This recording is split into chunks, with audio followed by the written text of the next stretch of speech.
क्या? না ma'am. No ma'am. अब अब- आया। হ্যাঁ ম্যাম এসেছে। अच्छा, स्क्रीन शेयर हो गया? হ্যাঁ ম্যাম। हाँ मैम। अच्छा,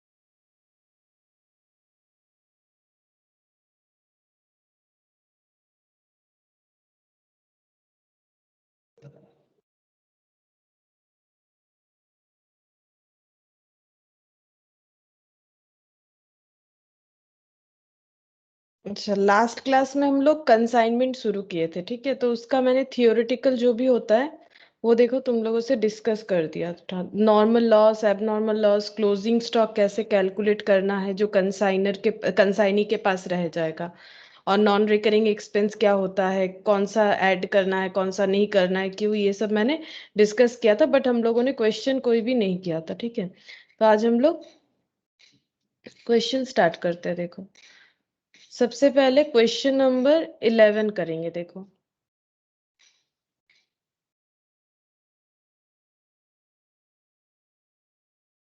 क्वेश्चन नंबर 11 देखो यहाँ पर क्या दिया हुआ है। From the following particular ascertain the value of the unsold stock on consignment. Closing stock, unsold stock मतलब ही क्लोजिंग स्टॉक, जो नहीं सेल हुआ वही तो हमारा क्लोजिंग स्टॉक हो जाएगा।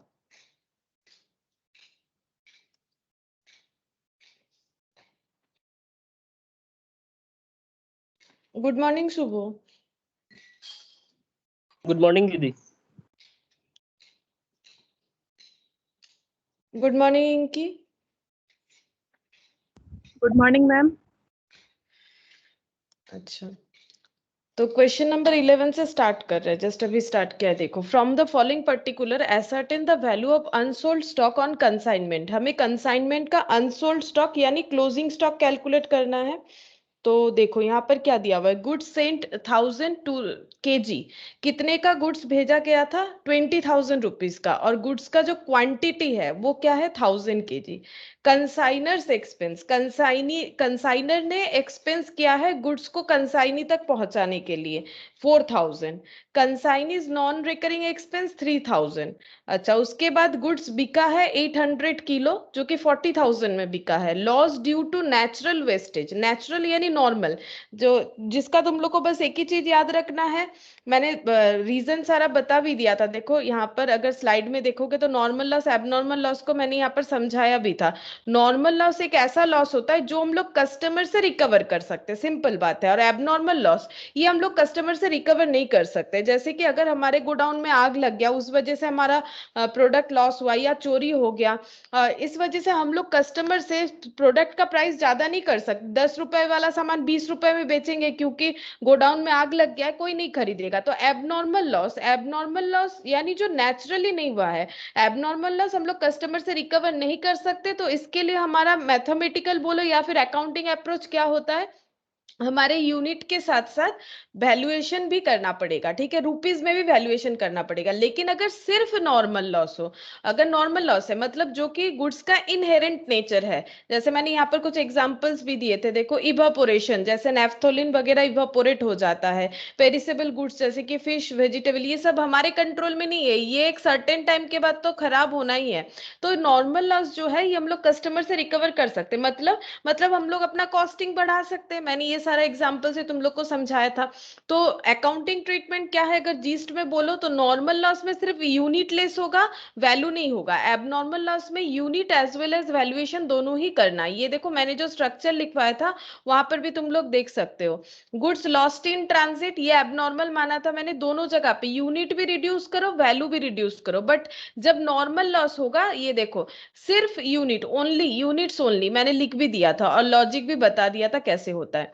और यहाँ पर देखो जब कंसाइनर प्रोडक्ट को भेजेगा कंसाइनी तक तो वो खर्चा ऐड होना चाहिए। जैसे तुम लोगों ने डेप्रिसिएशन का जब कैलकुलेशन किया होगा तब देखोगे कि एसेट खरीद के जब लेके आते हैं, एसेट खरीदने के बाद पुट टू यूज तक मतलब यूज करने के पहले तक का सारा खर्चा एसेट में ऐड होता है। जैसे कि इंस्टॉलेशन का खर्चा या फिर एसेट को कैरेज इनवर्ड अगर हम लोग लेके आ रहे हैं एसेट को उसका खर्चा, फ्रेट इनवर्ड, ये सब खर्चा मतलब यूज करने के पहले तक का सारा खर्चा एसेट के प्राइस के साथ ऐड होता है। अगर मान लो आज एक एसी लेके आ रहे हो, ठीक है, अब एसी हाथ में तो ला नहीं सकते हो, अब उसको क्या करना पड़ेगा, उसको कोई रिक्शा वगैरह किसी चीज में लाना पड़ेगा तो वो प्राइस भी ऐड होगा। अब मान लो इंस्टॉलेशन करवाने का 1,000 रुपया ले रहा है कंपनी तो फिर वो 1,000 भी ऐड होगा। तो अगर किसी का एसी 20,000 का है फॉर एग्जाम्पल तो फिर उसमें बाकी सारा खर्चा ऐड होके हो सकता है वो 21,000 या 22,000 का हो जाए।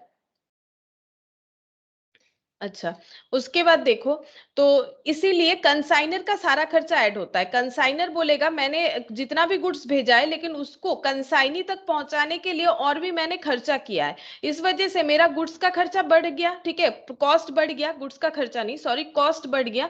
कॉस्ट इसीलिए हम लोग को बढ़ाना है बिकॉज हम लोग कैसे फिर कस्टमर से रिकवर करेंगे, अदरवाइज तो नहीं कर पाएंगे अगर कैलकुलेशन में उसे नहीं दिखाएंगे।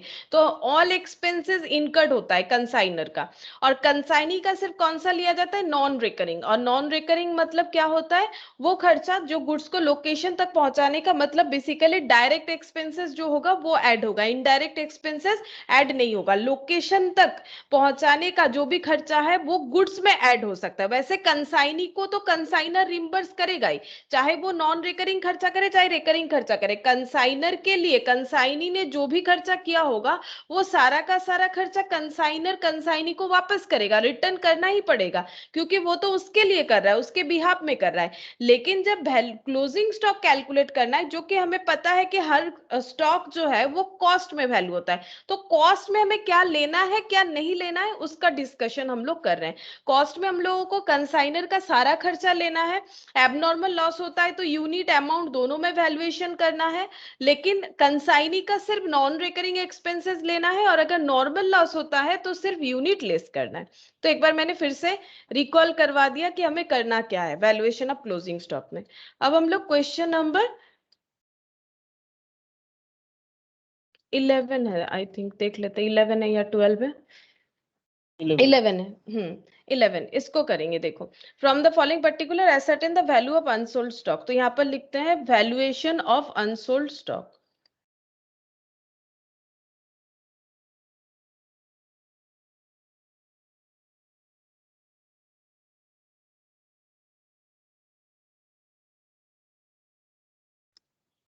जैसे मैंने स्ट्रक्चर करवाया था वैसे ही लिखते हैं, ठीक है। कॉस्ट ऑफ गुड्स, प्रैक्टिकली सोचो पहले हम लोगों को गुड्स भेजना पड़ेगा तो cost of goods sent to consignee, या फिर ऐसे भी लिख सकते हो cost of goods sent by consignor, जो भी ठीक लगे, ठीक है, दोनों बात ही करेक्ट है। सेंट बाय कंसाइनर या फिर सेंट टू अगर होगा तो कंसाइनी कंसाइनर से भेजा जा रहा है या कंसाइनी को भेजा जा रहा है, बात एक ही है, ठीक है। यूनिट, यहाँ पर यूनिट हमारा किलो में है और यहाँ पर रुपीस। अच्छा देखो यूनिट में कितना है 1000 किलो और रुपीस कितना है 20,000 रुपीस का प्रोडक्ट भेजा गया है, ठीक है। अगर इसको भेजने के लिए मतलब कंसाइनी तक पहुंचाने के लिए अगर कोई भी खर्चा होता है चाहे कैसा भी खर्चा हो, नॉर्मली देखो यहाँ पर क्यों नॉन रेकरिंग वाला बात क्यों नहीं लिखा जाता पता है, ऑल इसीलिए लिखा जाता है क्योंकि यहाँ पर कोई रेकरिंग खर्चा ऐड ही नहीं हो सकता। अब कोई ये तो नहीं बोलेगा कि मुझे गुड्स कोलकाता से दिल्ली पहुंचाने के लिए गोडाउन रेंट देना पड़ रहा है जो कि एक रेकरिंग खर्चा होता है, ये कोई नहीं बोलेगा। मुझे एडवर्टाइज करना पड़ रहा है, ये कोई नहीं बोलेगा। यहाँ पर ऑलरेडी ना नॉन रेकरिंग खर्चा ही होता, नॉन रेकरिंग खर्चा ही सारा होता है, इसीलिए ऑल एक्सपेंसेस ऑफ कंसाइनर लिखा जाता है। क्योंकि लॉजिकली सोच के देखो रेकरिंग मतलब क्या होता है, जैसे कि एडवर्टाइज मतलब गोडाउन में पहुंचने के बाद का खर्चा, मतलब पीएल रिलेटेड सारा खर्चा रेकरिंग होता है। तो जैसे प्रिंटिंग पोस्टेज हो गया, स्टेशनरी हो गया, या फिर मान लो वेयर हाउस चार्जेस हो गया, गोडाउन रेंट हो। अब कोई ये तो नहीं बोलेगा ना कि मुझे प्रोडक्ट को ट्रांसपोर्टेशन के लिए ये सब खर्चा चाहिए, ट्रांसपोर्टेशन रिलेटेड खर्चा कंसाइनर कंसाइनर करेगा तभी वो प्रोडक्ट कंसाइनी तक पहुंचेगा। इसीलिए यहाँ पर होता है ऑल एक्सपेंसेस, यहाँ पर बाइफर्केशन का जरूरत ही नहीं होता है हमें। All expenses incurred by consignor.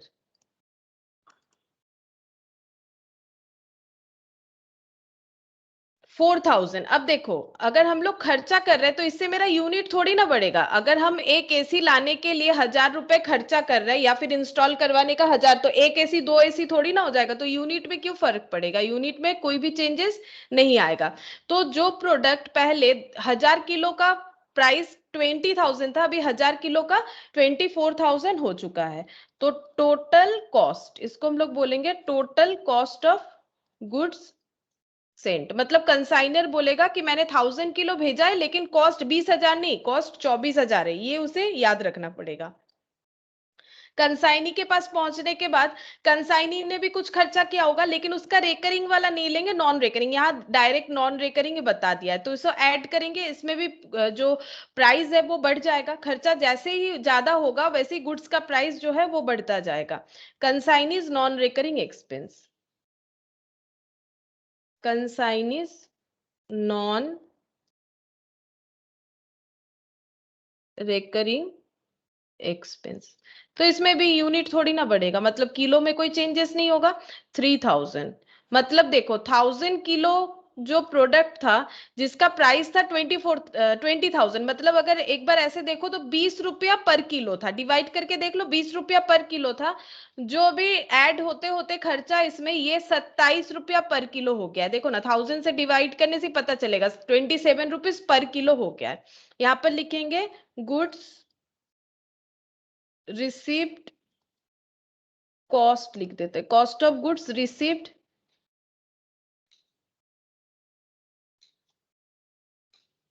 Bye consignee. Consignee ने रिसीव करने के बाद देखा कि कॉस्टिंग इतना आ गया है। अब हमें बोला गया है कि बिक गया है कितना, 800 kg सोल्ड हो गया है 40,000 में। ठीक है, तो यहाँ पर हम लोग ऐसे सोल्ड लिख सकते हैं, 800 सोल्ड हो गया है। ठीक है, 800 सेल हो गया है तो कितना बचा है 200 किलो। इसको हम लोग बोलेंगे क्लोजिंग स्टॉक।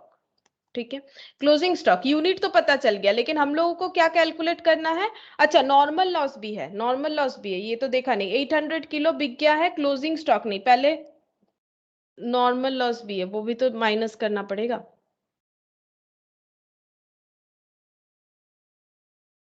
फिर यहाँ पर ये पूरा क्लोजिंग स्टॉक नहीं हो सकता क्योंकि नॉर्मल लॉस देखना पड़ेगा। नॉर्मल लॉस हुआ है 100 किलो का, तो बाकी मेरा क्लोजिंग स्टॉक रहेगा। क्लोजिंग स्टॉक, इसका यूनिट मैंने निकाल लिया। अब वैल्यूएशन करना है। जैसे कि मैंने बताया नॉर्मल लॉस का कोई भी वैल्यूएशन नहीं करना पड़ता, ये कस्टमर से रिकवर कर सकते हैं। तो कैसे करेंगे देखो, अभी 1000 स्टॉक 27,000 रुपीज में हो रहा था, तो जो बिका उसका कॉस्ट कितना है? अगर चाहो तो ये पॉइंट कर भी सकते हो, नहीं भी कर सकते हो, लेकिन हम समझा देते क्यों बोल रहे हैं ताकि तुम लोग 40,000 के साथ कंफ्यूज ना हो जाओ। 40,000 सेलिंग प्राइस है। अगर 1000 यूनिट किलो का वैल्यू 27,000 है तो 800 का वैल्यू कितना होगा बताओ? 800 इंटू 27, 21 हाँ बताओ। 600। 21,600। हाँ हाँ, अच्छा अब इसको माइनस करके बता दो कितना हो रहा है।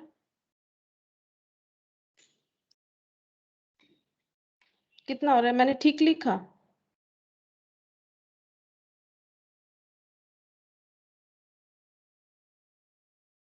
ये कितना, माइनस करके देखो तो ठीक लिखा कि नहीं? हाँ मैम ठीक था। कितना, 5,000? 5,400। अच्छा 5,400। अच्छा अब ये हो गया मेरा 5,400। अच्छा एक minute, sold 800 kilo, loss due to natural wastage 100, तो 900। 800 किलो बिक गया है तो बचा 200। 200 में से अगर 100 नॉर्मल लॉस है तो 100 बच रहा है। अच्छा ये 27,000, ये रुको एक मिनट, इसको इस तरह से वैल्यू करना पड़ेगा, एक मिनट।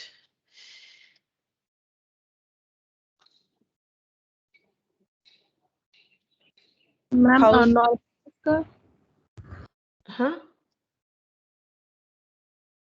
बताओ। नॉर्मल लॉस का तो वैल्यू माइनस नहीं होगा, फिर तो स्टॉक ही माइनस होगा। नॉर्मल लॉस का तो नहीं होगा, वो तो किया है मैंने, वो ठीक है। यहाँ पर क्या हुआ, 20, ये 27,000 है, करेक्ट है। Valuation of unsold stock 100 kilo आना चाहिए, 100 किलो। अच्छा, नॉर्मल लॉस जो है, loss due to natural wastage 100 kilo. अच्छा, इसमें एक प्रॉब्लम हो रहा है इस क्वेश्चन में। देखो प्रॉब्लम क्या है, मुझे ये नहीं बताया गया कि नॉर्मल लॉस कब हुआ है, ठीक है। मतलब देखो लॉस दो बार हो सकता, दो जगह पे हो सकता है। एक तो कंसाइनी के पास पहुंचा नहीं, उसके पहले ही लॉस हो गया, या फिर कंसाइनी के पास पहुंचने के बाद लॉस हुआ। दो चीज हो सकता है। क्वेश्चन में ये नहीं बताया कि नॉर्मल लॉस कब ऑकर्ड हुआ है। अगर मैंने जो किया है क्वेश्चन, तुम लोग का सोल्यूशन के साथ नहीं टैली होगा, हम बता देते हैं क्यों नहीं हो रहा है, हम वो भी दिखाएंगे कैसे टैली भी हो सकता है। देखो, अगर यहाँ पर हम क्या मान रहे हैं, बेचने के बाद मुझे पता चला कि मेरा नॉर्मल लॉस इतना हुआ है, ठीक है। तो उस हिसाब से मेरा वैल्यूएशन कितना आएगा, उस हिसाब से मेरा क्लोजिंग स्टॉक का वैल्यूएशन आएगा 5400, इतना ही आ रहा है, ठीक है। 5400। लेकिन अगर हम लोग ये एजम्पशन लेके चलते हैं कि मेरे पास 1000, मतलब कंसाइनी के पास 1000 किलो पहुंच गया, जिसका कॉस्ट था 20,000 रुपीज, ठीक है। उसके बाद 100 यूनिट का लॉस हो गया, नॉर्मल लॉस पहले हुआ। अगर हम लोग ये मान के चलते हैं तो 900 किलो का वैल्यू कितना हो जाएगा, 27,000, ठीक है। 900 किलो का वैल्यू 27,000 हो गया। अब 800 अगर बिक गया है, तो 800 किलो अगर बिक गया है तो कितने में बिका होगा, फिर उसका कॉस्टिंग चेंज हो जाएगा। देखो वैसे तो ये हो गया 30 रुपीज, तो ये 24,000 हो जाएगा, है ना। तो यहाँ पर 100 किलो जो है वो क्लोजिंग स्टॉक, उसका वैल्यू 3,000 आएगा। मेरा बात समझ में आया कि नहीं। देखो अगर हम लोग ये एजम्पशन लेते, क्योंकि क्वेश्चन में, एक मिनट देखो हम दिखाते हैं, क्वेश्चन में क्लियरली नहीं बताया कि नॉर्मल लॉस कब हुआ है। मतलब नॉर्मल लॉस क्या मतलब, क्या कंसाइनी के पास पहुंचने के पहले हुआ है, मतलब सेल होने के पहले हुआ है, सेल होने के बाद में हुआ है, वो मुझे नहीं बताया गया। तो मैंने अजम्पशन ये लिया था कि बिकने के बाद मुझे पता चला कि इतना नॉर्मल लॉस भी है, तो ये क्लोजिंग स्टॉक होगा। लेकिन तुम लोग का जो मैट है उसमें किया हुआ है इतना। अब ये कैसे किया है, उन लोगों ने अजम्पशन लिया हुआ है कि पहले सेल नहीं हुआ, पहले नॉर्मल लॉस हुआ। मेरे पास 1000, मतलब कंसाइनी के पास जैसे ही 1000 किलो पहुंचा, उसके उसने देखा कि 100 जो है, 100 किलो प्रोडक्ट बेकार हो चुका है, यानी बेचने के लिए 900 किलो अवेलेबल है। तो नॉर्मल लॉस का तो सिर्फ यूनिट लेस होगा, तो 900 किलो का वैल्यूएशन कितना हो जाएगा, 27,000। अब अगर 800 किलो बिक गया है तो उसका वैल्यू कितना आएगा, 800 किलो का कॉस्ट कितना है, क्योंकि अभी देखो 30 रुपीज किलो हो जाएगा, तो ये 24,000 जैसे तुम लोगों ने यहाँ कैलकुलेट किया था। तो बचे हुए स्टॉक का वैल्यू 3,000 होगा। ये तुम लोग के बुक में आंसर है। और लेकिन एजम्पशन कुछ बताया नहीं उन लोगों ने क्या लिया, लेकिन एजम्पशन अगर ये लेते हैं तो आंसर ये आएगा। लेकिन अगर हम लोग ये एज्यूम करते हैं कि सेल करने के बाद नॉर्मल लॉस हमें दिखा कितना हो रहा है, तो फिर ये भी आंसर हो सकता है, ये भी गलत नहीं है। लेकिन हमें तो कुछ क्लियरली बताया नहीं है कि नॉर्मल लॉस कब हुआ है, ठीक है। तो क्योंकि तुम लोग का मैट में जो बोल रहा है वो फॉलो करो, क्योंकि इंस्टीट्यूट अपना जो मैट है उसके हिसाब से ही आंसर का ये मानता है ज्यादा। तो एक काम करते हैं, ये ऐसे अगर दिया हुआ रहे तो तुम लोग पहले मान लो कि नॉर्मल लॉस पहले हुआ। एक काम करते हैं, इसे रब कर देते हैं, मैंने जो किया है इसको, ये भी ठीक है। तुम लोग लिखे हो तो तुम लोग काटो मत, ठीक है। हम सिर्फ इसको यहाँ पर ये दिखा देते हैं, पहले नॉर्मल लॉस लेस करो 100, ठीक है। इसको हटा देते हैं, उन लोग का एजम्पशन जो है उसी हिसाब से लेते हैं। पहले नॉर्मल लॉस हुआ, उसके बाद सेल, उसके बाद क्लोजिंग स्टॉक। वैसे कुछ बताया नहीं था इन लोगों ने, ठीक है। नॉर्मल लॉस ये वाला 100, और ये इसके बाद ये बचा ये सेल्स, और ये क्लोजिंग स्टॉक। अब सेल्स वाला ट्रीटमेंट तुम लोग कर भी सकते हो, नहीं भी कर सकते हो। क्यों?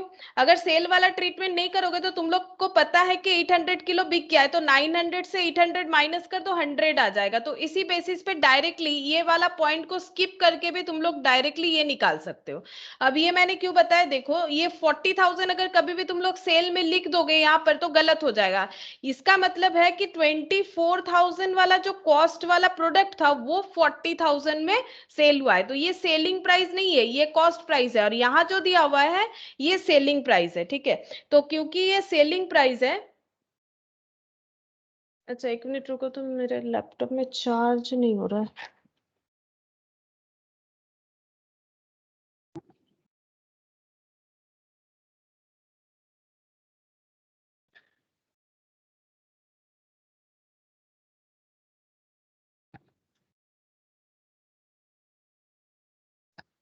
एक मिनट।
प्लग लूज हो गया। अच्छा, तो जो हम कह रहे थे, देखो अगर 40,000 मेरा जो है वो मेरा सेल प्राइस है, तो यहाँ पर कभी भी गलती से लिखो मत, ठीक है, या फिर इस पॉइंट को चाहो तो अवॉइड ही कर दो। 900 मेरे पास आके पहुंचा बेचने के लिए, मैंने 800 बेच दिया, बचा कितना 100, उसका वैल्यूएशन करेंगे तो हो जाएगा। यहाँ पर भी देखो 30 रुपीज पर किलो हो रहा है। इस लाइन पे भी अगर तुम लोग देखो कि 27,000 किलो यानी 900 करके 30 रुपीज पर किलो, यहाँ भी उसी हिसाब से 30 और यहाँ भी 30। तो मेरा कॉस्ट कितना है, मेरा कॉस्ट है 30 रुपीज पर किलो, ये पर किलो का कॉस्ट है, ठीक है। हमें पर किलो तो पूछा नहीं है, टोटल पूछा है, तो ये कंसेप्ट है कि ये सारे जगह पे मेरा 30 आएगा। जितने 30 रुपीज वाला स्टॉक, 30 रुपीज वाला स्टॉक 800 किलो बिक गया और 100 किलो रह गया, ठीक है। तो इस तरह से हमें वैल्यूएशन करना पड़ता है। नंबर 12 देखते हैं, देखो question number 12।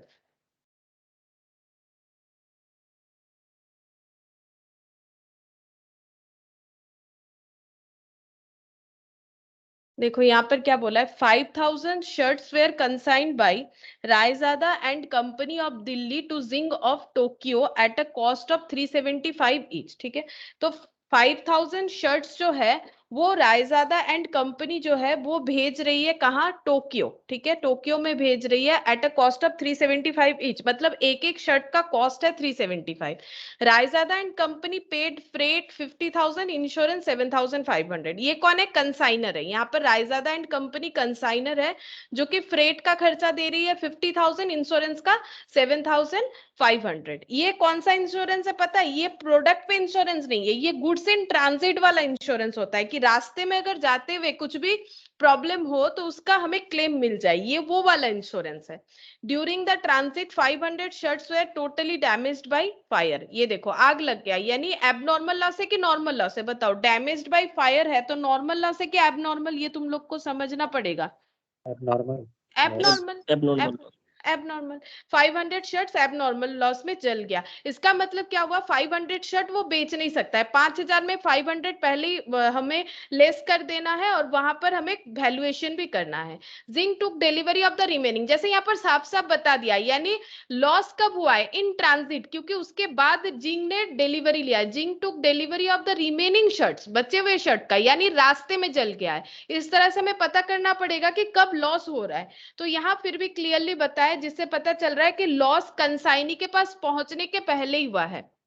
And paid 72,000 on custom duty, custom duty pay किया है 72,000।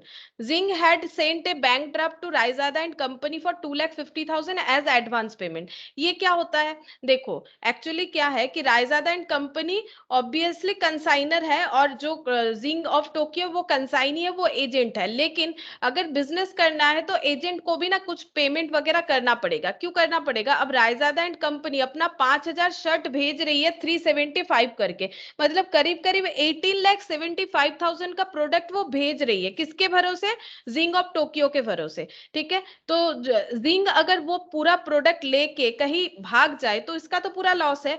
तो एक बिलीव क्रिएट करने के लिए इन लोगों में एक एग्रीमेंट हो सकता है, जैसे कि रायजादा एंड कंपनी बोले कि ठीक है, हम आपको कैसे ट्रस्ट करें, आप एक काम कीजिए, आप थोड़ा बहुत सिक्योरिटी डिपॉजिट मुझे दे दीजिए, मतलब कुछ एडवांस कर दीजिए, आप मेरा प्रोडक्ट तो बेचेंगे, ठीक है, मुझे एडवांस कर दीजिए, कुछ पैसा, ताकि मेरे दिल में भी तसल्ली रहे कि हाँ आप मेरा प्रोडक्ट लेके नहीं भाग सकते हैं।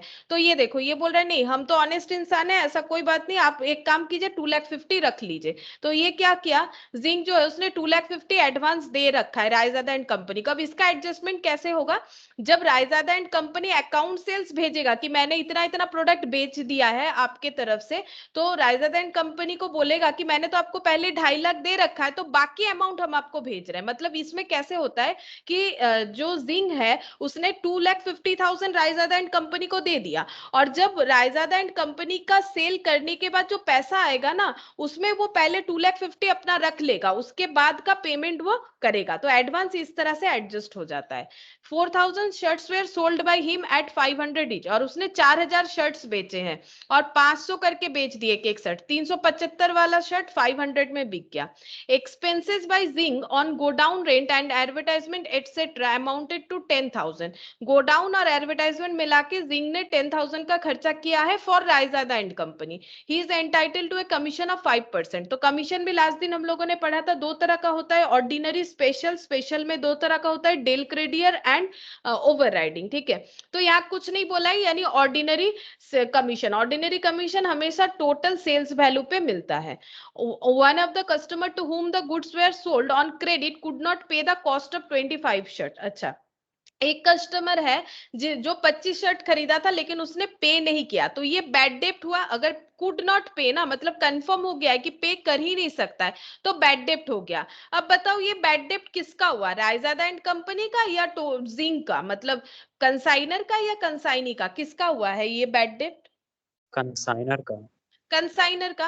कंसाइनी भी ये बैड डेप्ट का जो रिस्पॉन्सिबिलिटी है वो ले सकता था, अगर रायजादा एंड कंपनी उसे डेल क्रेडियर कमीशन देगा ऐसा कुछ बता रखा होता। जैसे कि इस क्वेश्चन में है नहीं, अगर मान लो डेल क्रेडियर कमीशन मिलता जिंक को, तो ये बैड डेप्ट जो है उसका रिस्पॉन्सिबिलिटी जिंक को ही लेना पड़ता, क्योंकि उसी के बदले तो रायजादा एंड कंपनी उसे एक्स्ट्रा कमीशन दे रही है, तो कोई एक्स्ट्रा कमीशन दे नहीं रही है। तो बैड डेप्ट जिसका हुआ है, जैसे सेल हुआ तो रायजादा एंड कंपनी का, तो बैड डेप्ट भी होगा, तो वो भी इन लोगों का ही होगा।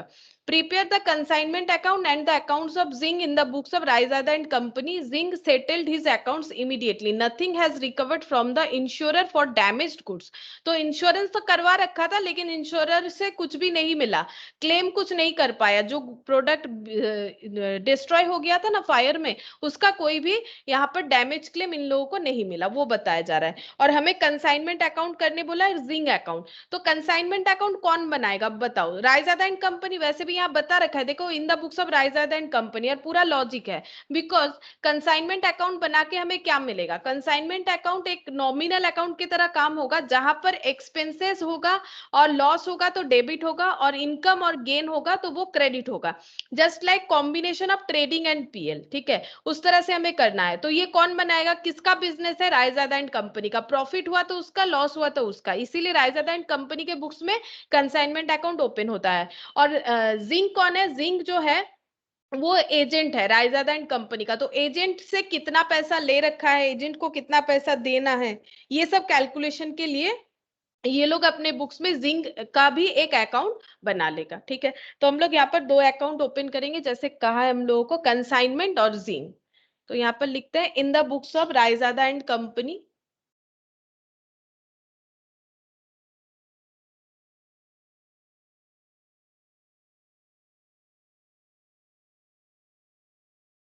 Consignment account.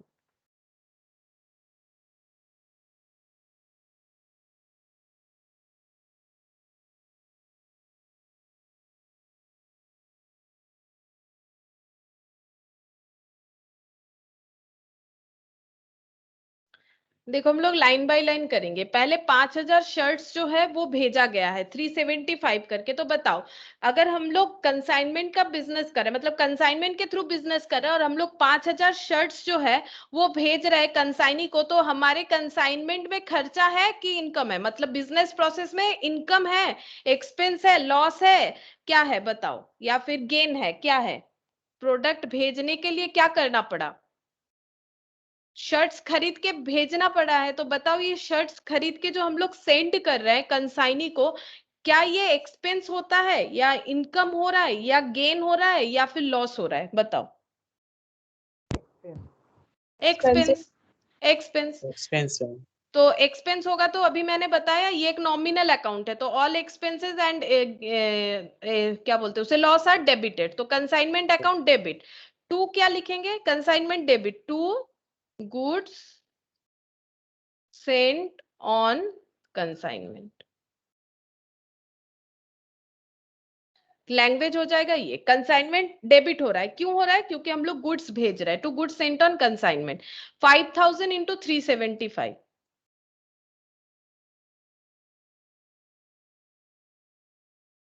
तो ये होगा 18 लाख हो रहा है ना, 18,75,000। 18,75,000। अच्छा, नेक्स्ट देखो, riser and company paid freight and insurance 7,500। अब बताओ ये टोक्यो तक पहुंचाने के लिए उन लोगों ने फ्रेट 50,000 और इंश्योरेंस 7,500 का किया है, तो बताओ ये खर्चा है कि इनकम है कि एक्सपेंस है, बताओ। एक्सपेंस है मैम। एक्सपेंस है, किसका है, डेबिट। कंसाइनर का है ना। तो क्या होगा टू एंट्री, साइड। हाँ, कंसाइनमेंट अकाउंट डेबिट टू, क्या लिखेंगे बताओ, यहाँ पर क्या लिखना चाहिए, हम लोग पेमेंट कर रहे हैं तभी तो जाएगा ना, उन फ्रेट और इंश्योरेंस वाले को थोड़ी ना बैंक से। बोलेंगे। हाँ, बैंक या कैश, हम लोग पेमेंट कर रहे हैं, पेड बोला है, तो एक्सपेंसेस पेड का एंट्री क्या होता है, expenses account debit to cash और बैंक, तो यहाँ पर क्या होगा, कंसाइनमेंट में एक्सपेंस हो रहा है, तो consignment account debit to cash या बैंक, कैश या बैंक दोनों में से कोई भी हम लोग लिख सकते हैं। फ्रेट, फ्रेट है 50,000, इंश्योरेंस 7,500।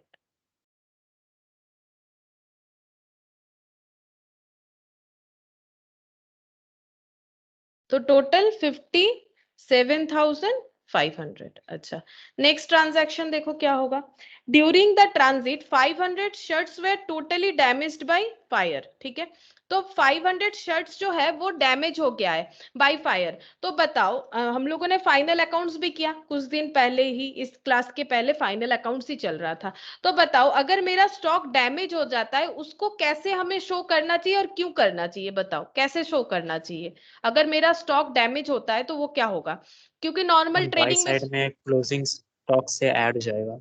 हाँ बाई साइड में पीएल क्लोजिंग में स्टॉक से, हाँ ऐड करके भी लिख सकते हो या फिर डायरेक्ट ऐसे भी लिख सकते हैं, डायरेक्ट भी लिख बाई, सकते हाँ एबनॉर्मल लॉस। ये क्यों लिखा जाता है, इसका लॉजिक भी मैंने बताया था, जब हम लोग कोई भी गुड्स भेज रहे हैं तो ये उसका खर्चा दिखा रहे हैं, इतना टोटल गुड्स हम लोग भेज रहे हैं, अब ये गुड्स का क्या होगा, अगर हम लोग सेल करने के लिए भेज रहे हैं या तो वो सेल होगा, और अगर नहीं हुआ है तो उसे क्लोजिंग स्टॉक दिखाओ, तभी तो हमें जीपी पता चलेगा। अगर मेरे पास 100 रुपए का प्रोडक्ट था, ठीक है, उसमें से मैंने, मेरा 20 रुपीज का प्रोडक्ट अभी भी बचा हुआ है, यानी 80 रुपीज का सेल हुआ है, और 80 रुपीज का प्रोडक्ट सपोज 90 रुपीज में सेल हुआ है, तो यहाँ पर देखो इतना हो गया 1110 1110, यहाँ 10 आ गया, देखो सिंपल सा हिसाब है, ये कॉस्ट में होता है 100 रुपए, ये ट्रेडिंग दिखाया मैंने बेसिकली, 100 रुपए का प्रोडक्ट जो है उसमें से मेरा 80 रुपीज का प्रोडक्ट बिक गया, तो बचा कितना 20 रुपीज, ये भी कॉस्ट है, ये क्लोजिंग स्टॉक है, लेकिन 80 वाला प्रोडक्ट 90 में बिका तो 10 रुपीज मेरा जीपी यहाँ शो हो गया, इस तरह से होता है। लेकिन अगर मेरा 20 का जो क्लोजिंग स्टॉक है उसमें मान लो 10 यूनिट्स मेरा लॉस हो गया है, एबनॉर्मल लॉस, तो मेरा क्लोजिंग स्टॉक 10 होगा, तो उस केस में इसको हम 10 कर देते हैं, और ये 10 और 90 100 हो जाएगा, तो ये 100 और इधर भी 100, फिर ये वाला तो मिसिंग हो जाएगा, ये तो शो ही नहीं करेगा, बात समझो, ये शो ही नहीं करेगा, तो इसको तो शो करवाना है, सेल तो हुआ है, तो ये क्यों नहीं, गलत क्यों दिख रहा है, गलत इसीलिए दिख रहा है,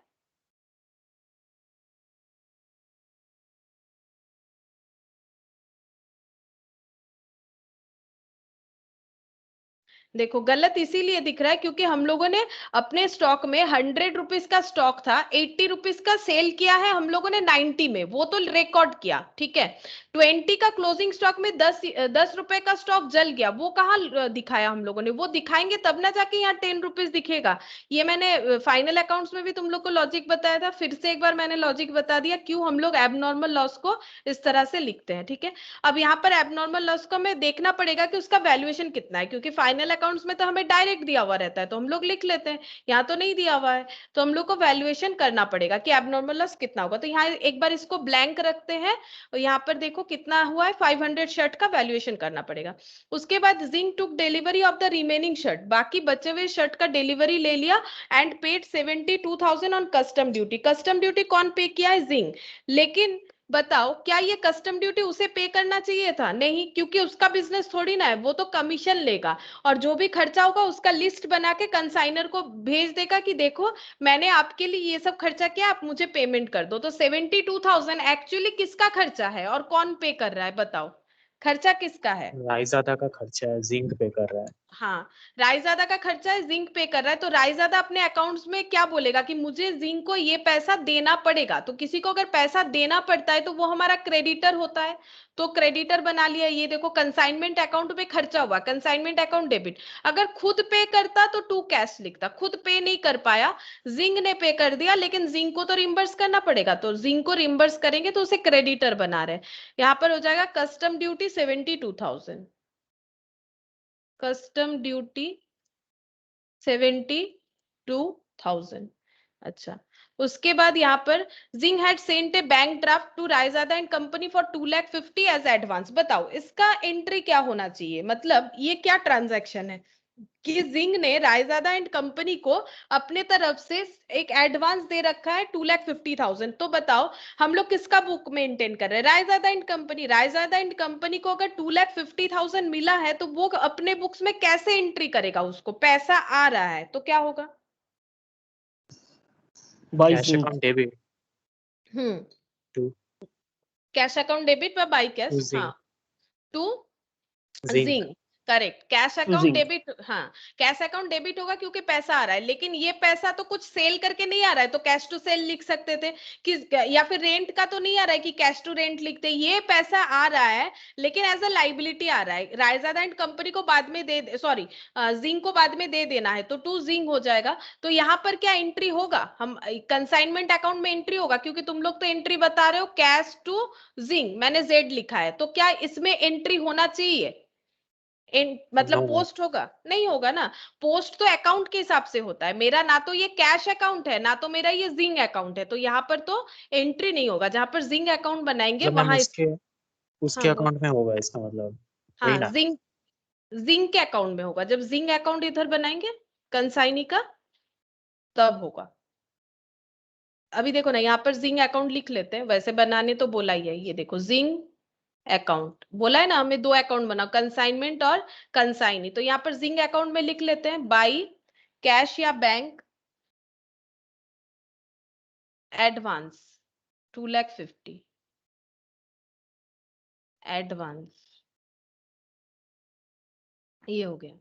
अच्छा, उसके बाद देखो 4,000 shirts were sold by him at 500। अब 4,000 शर्ट बिक गया है, किसका शर्ट बिका है? रायजादा एंड कंपनी का। तो वो क्या एंट्री करेगा? अगर खुद बेच देता तो वो करता कैश टू सेल, अगर कैश में बेचता। अगर क्रेडिट में बेचता तो debtor to sale. But debtor कौन है ये इसको कैसे पता? कहाँ टोक्यो और कहाँ ये दिल्ली, ठीक है, कोई लिंक ही नहीं है, दूसरे जगह पे हो रहा है। तो ये ऐसे भी तो कंसाइनी के बिहाफ में हो रहा है। तो कंसाइनमेंट अकाउंट में इस बार क्या है? इनकम या एक्सपेंस या लॉस या फिर गेन? अगर हम लोग सेल कर रहे हैं, हमारे बिजनेस में सेल हो रहा है, तो वो क्या होता है? इनकम होता है। तो इनकम। इनकम में, हाँ, इनकम में कंसाइनमेंट अकाउंट क्रेडिट होगा, तो टू कंसाइनमेंट होगा, तो बाई कुछ होना चाहिए। अब पैसा किससे लेंगे? जिंक से लेंगे। जिंग ने सेल किया है ना हमारे भी आप में, तो क्या लिखेंगे? By Jing sale proceeds. तो इसे डेटर बना दिए, ठीक है। जैसे हम लोग डेटर डेबिट करते हैं, डेटर डेबिट टू सेल, देखो कितना सिमिलरिटीज है बात में। डेटर टू सेल होता है, क्रेडिट सेल का एंट्री। बट हम लोग को रायजादा एंड कंपनी को नहीं पता डेटर कौन है, इनको तो ये सिर्फ जिंग को जानते हैं, तो डेटर की जगह जिंग को डेबिट करेंगे। खुद का सेल नहीं है, कंसाइनमेंट सेल है, मतलब नॉर्मल सेल नहीं है अपने जगह पे, मतलब जिस प्लेस में बैठे हुए दिल्ली में, दिल्ली का सेल नहीं है, तब तो टू सेल कर देते। ये कंसाइनमेंट सेल है, तो कंसाइनमेंट सेल लिखना चाहिए, ठीक है। तो ये कंसाइनमेंट अकाउंट होगा, इसीलिए एंट्री इस तरह से चेंज हो जाता है। अच्छा, तो सेल प्रोसीड्स, अब सेल प्रोसीड्स कितना है? 4,000 शर्ट्स 500 ईच, तो 4,000 इंटू 500 कितना हो जाएगा? 20 लाख। 20 लाख। 20 लाख, ठीक है। अच्छा, अब यहाँ पर देखो बोला है कि expenses incurred by Jing on godown rent and advertisement. तो जिंग ने फिर से खर्चा किया है, तो यहाँ पर पेमेंट करना पड़ेगा जिंग को। तो गोडाउन रेंट एंड इंश्योरेंस,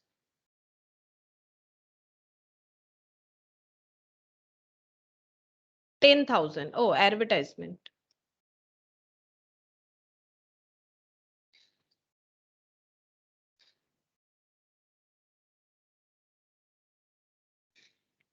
अच्छा, नेक्स्ट देखो यहाँ पर बोला he is entitle to a commission of 5%, तो कमीशन भी उसे देना पड़ेगा।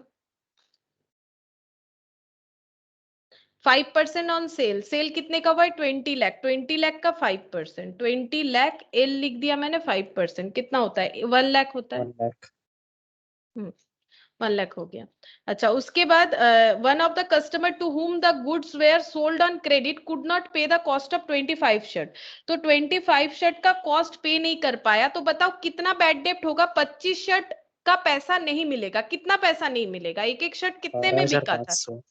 हाँ, क्योंकि 500 में एक एक शर्ट बिका था, तो 25 इंटू 500 का बैड डेप्ट हुआ। ये देखो 25 इंटू 500 दैट इज 12,500 का, क्योंकि रुपीज में तो कन्वर्ट करना है, ये तो नंबर ऑफ शर्ट है, इतने का बैड डेप्ट हुआ है। अब डेल क्रेडियर कमीशन तो नहीं मिलेगा, तो बैड डेप्ट का एंट्री कैसे होगा? बैड डेप्ट फिर कंसाइनमेंट में ही दिखाना पड़ेगा, तो consignment account debit to bad डेप्ट। नॉर्मली हमारा बैड डेप्ट होने से क्या करते हैं हम लोग? टू बैड डेप्ट कर देते हैं, पीएल टू बैड डेप्ट। लेकिन ये बैड डेप्ट हम लोग तो डेटर को नहीं जानते हैं डायरेक्टली, तो हम लोग क्या कर सकते हैं, इसको भी हम लोग कंसाइनी में चार्ज करेंगे।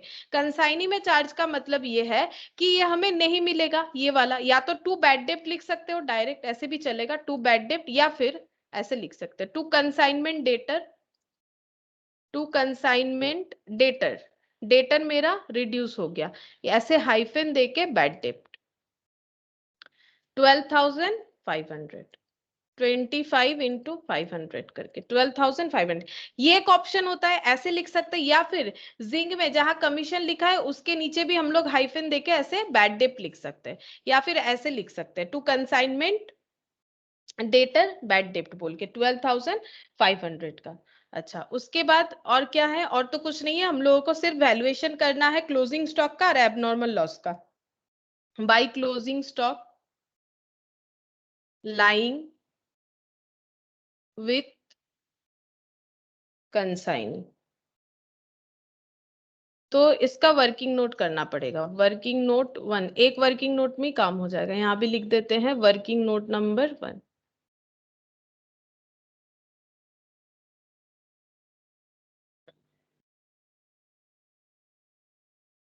यहाँ हो जाएगा। तो cost of goods sent bye Raizada and company, जो कि कंसाइनर है, यूनिट अमाउंट, कितना शर्ट भेजा था? 5,000 शर्ट, 375 करके 18,75,000 का। देखो बार बार करने का जरूरत नहीं, हम लोग यहाँ से लिख सकते हैं। और उसने खर्चा किया है 57,500, तो यहाँ पर लिख सकते हैं add all expenses incurred by Raizada and company 57,500, तो यहाँ पर हो जाएगा total cost of goods sent 500, और यहाँ पर कॉस्ट हो जा रहा है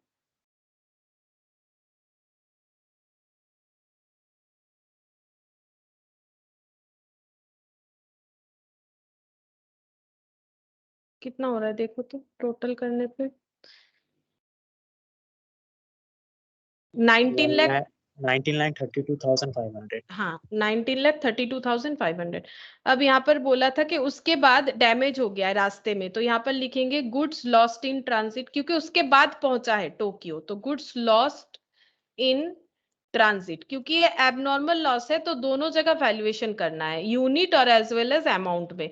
तो कितना लॉस हुआ है? 500, ये 500 ही हो गया, और ये 5,000 था ना। अच्छा, 500 शर्ट लॉस हो गया, उसका वैल्यूएशन कितना होगा? अगर 5,000 का वैल्यू इतना है तो 500 का वैल्यू कितना होगा? यूनिटरी मेथड कर लो। अगर 5,000 का वैल्यू इतना है तो 500 का वैल्यू कितना होगा? यूनिटरी मेथड कर लो। 19,32,500 अगर 5,000 शर्ट का वैल्यू है, तो एक एक शर्ट का कितना होगा? डिवाइड 93,250. 1,93,250, बेसिकली 10% ही हो रहा है, इसलिए देखो वैल्यू भी उसी तरह से आया। अच्छा, ये कितना बचा फिर? 4,500।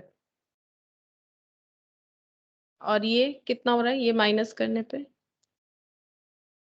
17,39,250। 17,39,250 ये हो जाएगा cost of goods available for cell. इतना है जो कि हम लोग बेच सकते हैं अवेलेबल फॉर सेल। अब उसके बाद कुछ गुड्स जो है उसने बेच दिया है, कितना 4,000 शर्ट बेच दिया है, तो क्लोजिंग स्टॉक कितना होगा? क्लोजिंग स्टॉक डायरेक्ट कर देते, 4,500 में से अगर 4,000 बिक गया है, सेल हो गया है, तो क्लोजिंग स्टॉक होगा 500। अगर इतने का वैल्यू इतना है तो 500 का वैल्यू कितना होगा? कैलकुलेट करो यूनिटरी मेथड। अगर ये वैल्यू 4,500 का है तो बाकी 500 का वैल्यू कितना होगा? यूनिटरी मेथड करो, आ जाएगा। This one divided by this one into 500। 17,39,250 divided by वो उतना ही 4,500 आ रहा है, कितना आ रहा है? 1,93,250।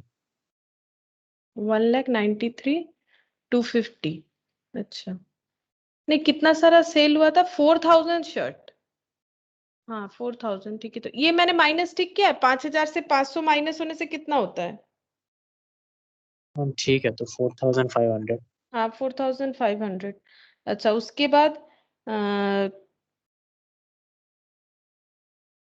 उसके बाद भी कुछ हुआ था। ओ नॉन रिकरिंग एक्सपेंस तो ऐड नहीं किया, देखो सॉरी, इसीलिए नहीं हो रहा है। Cost of goods available for cell हुआ, अब इसको पहुंचने के बाद इसको तो बेचना भी पड़ेगा ना, सॉरी इसका खर्चा भी तो होगा, वो नहीं ऐड किया होगा मैंने, देख लेते हैं एक मिनट। नॉन रिकरिंग में क्या क्या था? Custom duty, godown rent, advertisement, commission. बताओ नॉन रिकरिंग कौन सा है? इसने दो तरह का खर्चा किया है, कस्टम ड्यूटी और godown rent and advertisement. Non recurring कौन सा है? Custom duty. सिर्फ कस्टम ड्यूटी, ठीक है। गोडाउन रेंट रेकरिंग होता है, वो ऐड करना तो भूल गए ना। तो ये cost of goods available for sale ना लिख के ये बेटर होगा, इसको लिखो cost of goods reach to the city of consignee. Cost of goods reached to Tokyo, ठीक है। ये टोक्यो तो कितने का गुड्स पहुंचा है? ऐड करेंगे non recurring expenses of consignee.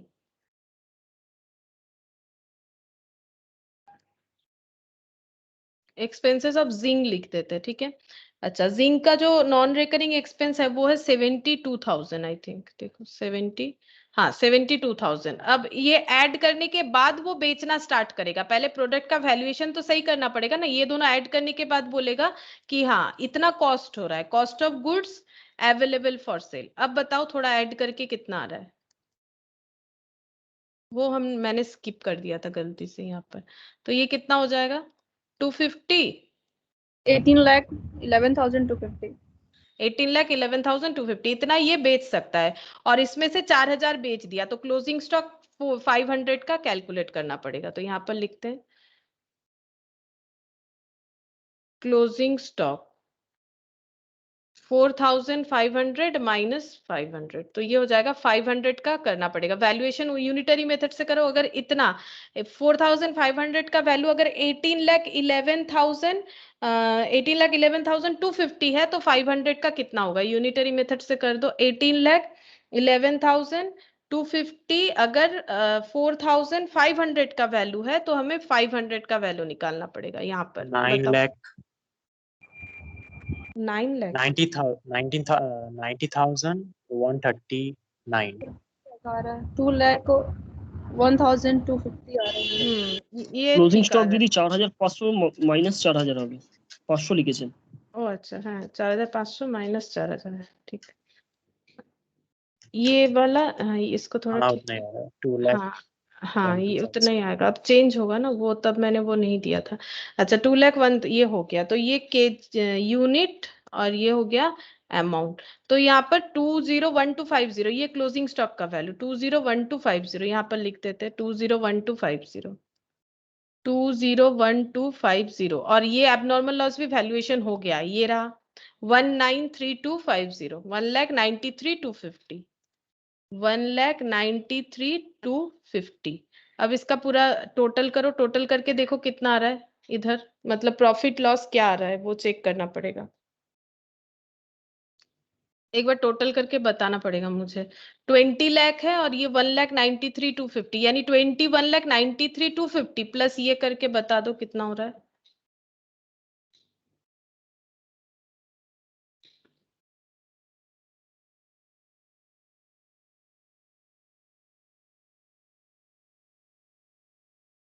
To fifty 500 और यहाँ पर कितना हो जाएगा, कितना हो रहा है बताओ।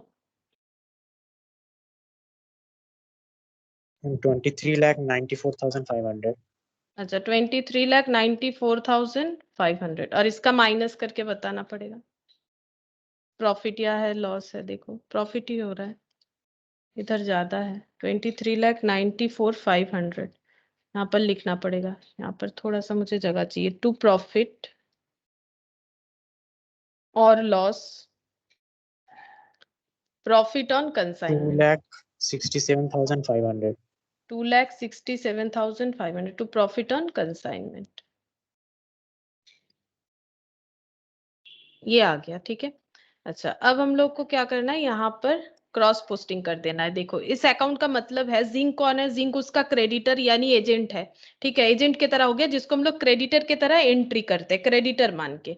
तो जिंक ने पहले 2,50,000 दे दिया था और जिंक ने जो अकाउंट सेल भेजा वहां पर लिखा होगा कि 20 लाख का सेल किया है, तो देखो क्रॉस पोस्टिंग हो जाएगा। जिंक टू कंसाइनमेंट था तो बाई कंसाइनमेंट हो जाएगा, जिंक टू कंसाइनमेंट था तो सॉरी टू कंसाइनमेंट हो जाएगा, to consignment sale proceeds 20 lakh. अच्छा और यहाँ पर क्या है, देखो यहाँ पर टू जिंक जो है इसको लिखना पड़ेगा बाई कंसाइनमेंट बोल के।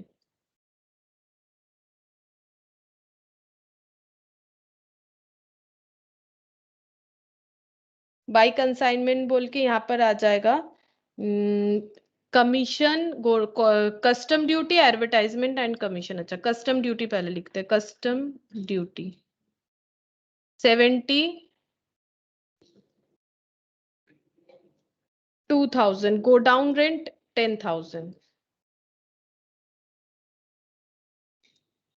go down rent and advertisement 10,000, commission, commission हो जाएगा 1 लाख।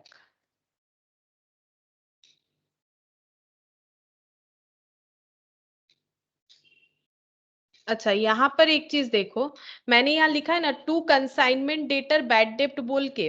तो अगर हम लोग टू कंसाइनमेंट डेटर बैड डेप्ट, यहाँ पर डेटर को अलग से आइडेंटिफाई कर रहे हैं बैड डेप्ट वाला, तो यहाँ देखो एक्चुअली क्या होगा, यहाँ मैंने जो सेल प्रोसीड लिखा है ये पूरा तो नहीं मिलेगा क्योंकि हमें पता है कि 12,500 नहीं मिलेगा। अगर हम लोग कंसाइनमेंट डेटर यहाँ लिख रहे हैं तो हम लोग यहाँ पर सेल को दो पार्ट में डिवाइड कर सकते हैं। देखो एक बार बता देते कि कितने तरह से हम लोग लिख सकते हैं। जैसे मैंने यहाँ पर लिखा बाई जिंक बोल के, एक हम लिखेंगे कैश सेल और एक हम लिखेंगे जो क्रेडिट सेल है उसका मेरा लॉस हो गया, तो उसको हम लोग लिख सकते हैं। ये देखो बाई जिंक और बाई कंसाइनमेंट डेटर बोल के तुम लोग दोनों चीजें लिख लो। कंसाइनमेंट डेटर बोल के कैसे होगा, ये देखो बाई कंसाइनमेंट डेटर। जिंक क्यों नहीं लिखा, क्योंकि जिंक से सिर्फ कैश सेल वाला ले सकते हैं, जो बैड डेप्ट हो गया वो नहीं ले सकते क्योंकि बैड डेप्ट का पैसा खुद को बेयर करना पड़ेगा, हम लोग उसको डेल क्रेडियर कमीशन नहीं दे रहे हैं। तो उस केस में 25 शर्ट का अगर बैड डेप्ट हो गया है 500 रुपए करके तो 12,500 होगा और कैश सेल फिर कितना हो जाएगा 3,975, क्योंकि 4,000 में अगर 25 शर्ट बैड डेप्ट हो गया है तो 3,975 का मुझे रिकवरी मिल सकता है, मतलब मुझे इतना कैश सेल का पैसा मिल जाएगा। ठीक है, तो ये दोनों को टोटल करने से भी ना मेरा 20 लाख आता है। लेकिन अगर मुझे ऐसे शो करना है कैश और क्रेडिट सेल को अलग से, तो मुझे ये वाला पॉइंट लिखना पड़ेगा। ठीक है, क्यों बता रहे एक बार देखो, ये अगर पॉइंट लिखेंगे तो यहाँ टू कंसाइनमेंट डेटर लिखना पड़ेगा इस तरह से, टू कंसाइनमेंट डेटर 12,500। तो उस केस में जब हम लोग यहाँ पर पोस्टिंग करेंगे ना तो टू कंसाइनमेंट सेल बोल के 20 लाख की जगह 19,87,500 का पोस्टिंग होगा। मेरा बात समझने का एक बार कोशिश करो। अगर हम यहाँ पर कंसाइनमेंट डेटर लिखते हैं तो मुझे ये वाला पॉइंट लेना चाहिए। देखो हम इसको भी ना कवर कर देते ताकि तुम लोग समझ जाओ कि हम क्या कहना चाहते हैं। अगर हम यहाँ पर एंट्री ऐसा वाला करते हैं, टू कंसाइनमेंट डेटर, दोनों चीज लिख रखो तुम लोग। अगर हम लोग यहाँ पर टू कंसाइनमेंट डेटर करते हैं तो मुझे यहाँ पर सेल को दो पार्ट में डिवाइड करना चाहिए, उससे आंसर में कोई फर्क नहीं होगा क्योंकि इन दोनों का टोटल भी 20 लाख हो रहा है, नो प्रॉब्लम।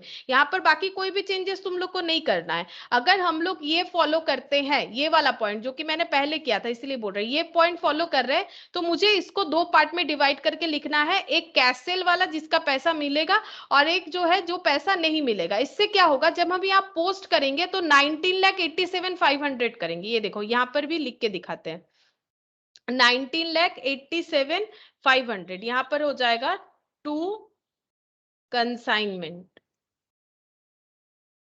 सेल। ठीक है, ये मैंने बॉक्स कर दिया, बॉक्स वाला एक एक तरफ का है, ठीक है, मतलब एक तरह से। अगर हम लोग यहाँ पर ये लिखेंगे तो यहाँ ये जाएगा, तो यहाँ पर ऑटोमेटिकली क्रॉस पोस्टिंग में 19,87,500 आएगा, 12,500 नहीं आएगा। ठीक है, नहीं आएगा तो उस केस में इसका आंसर जो है क्या होगा, तुम लोग एक बार कैलकुलेट करके देखो, हम दोनों बात समझाते क्या होगा। एक बार तुम लोग मुझे इसका आंसर बताओ। अगर हम लोग उस तरह से करते हैं, यानी 20 लाख हमारा एप्लीकेबल नहीं हो रहा है, तो ये टोटल कितना होगा 1 लाख, और यहाँ पर हो गया 1,82,000, तो इसका टोटल बताओ कितना होगा।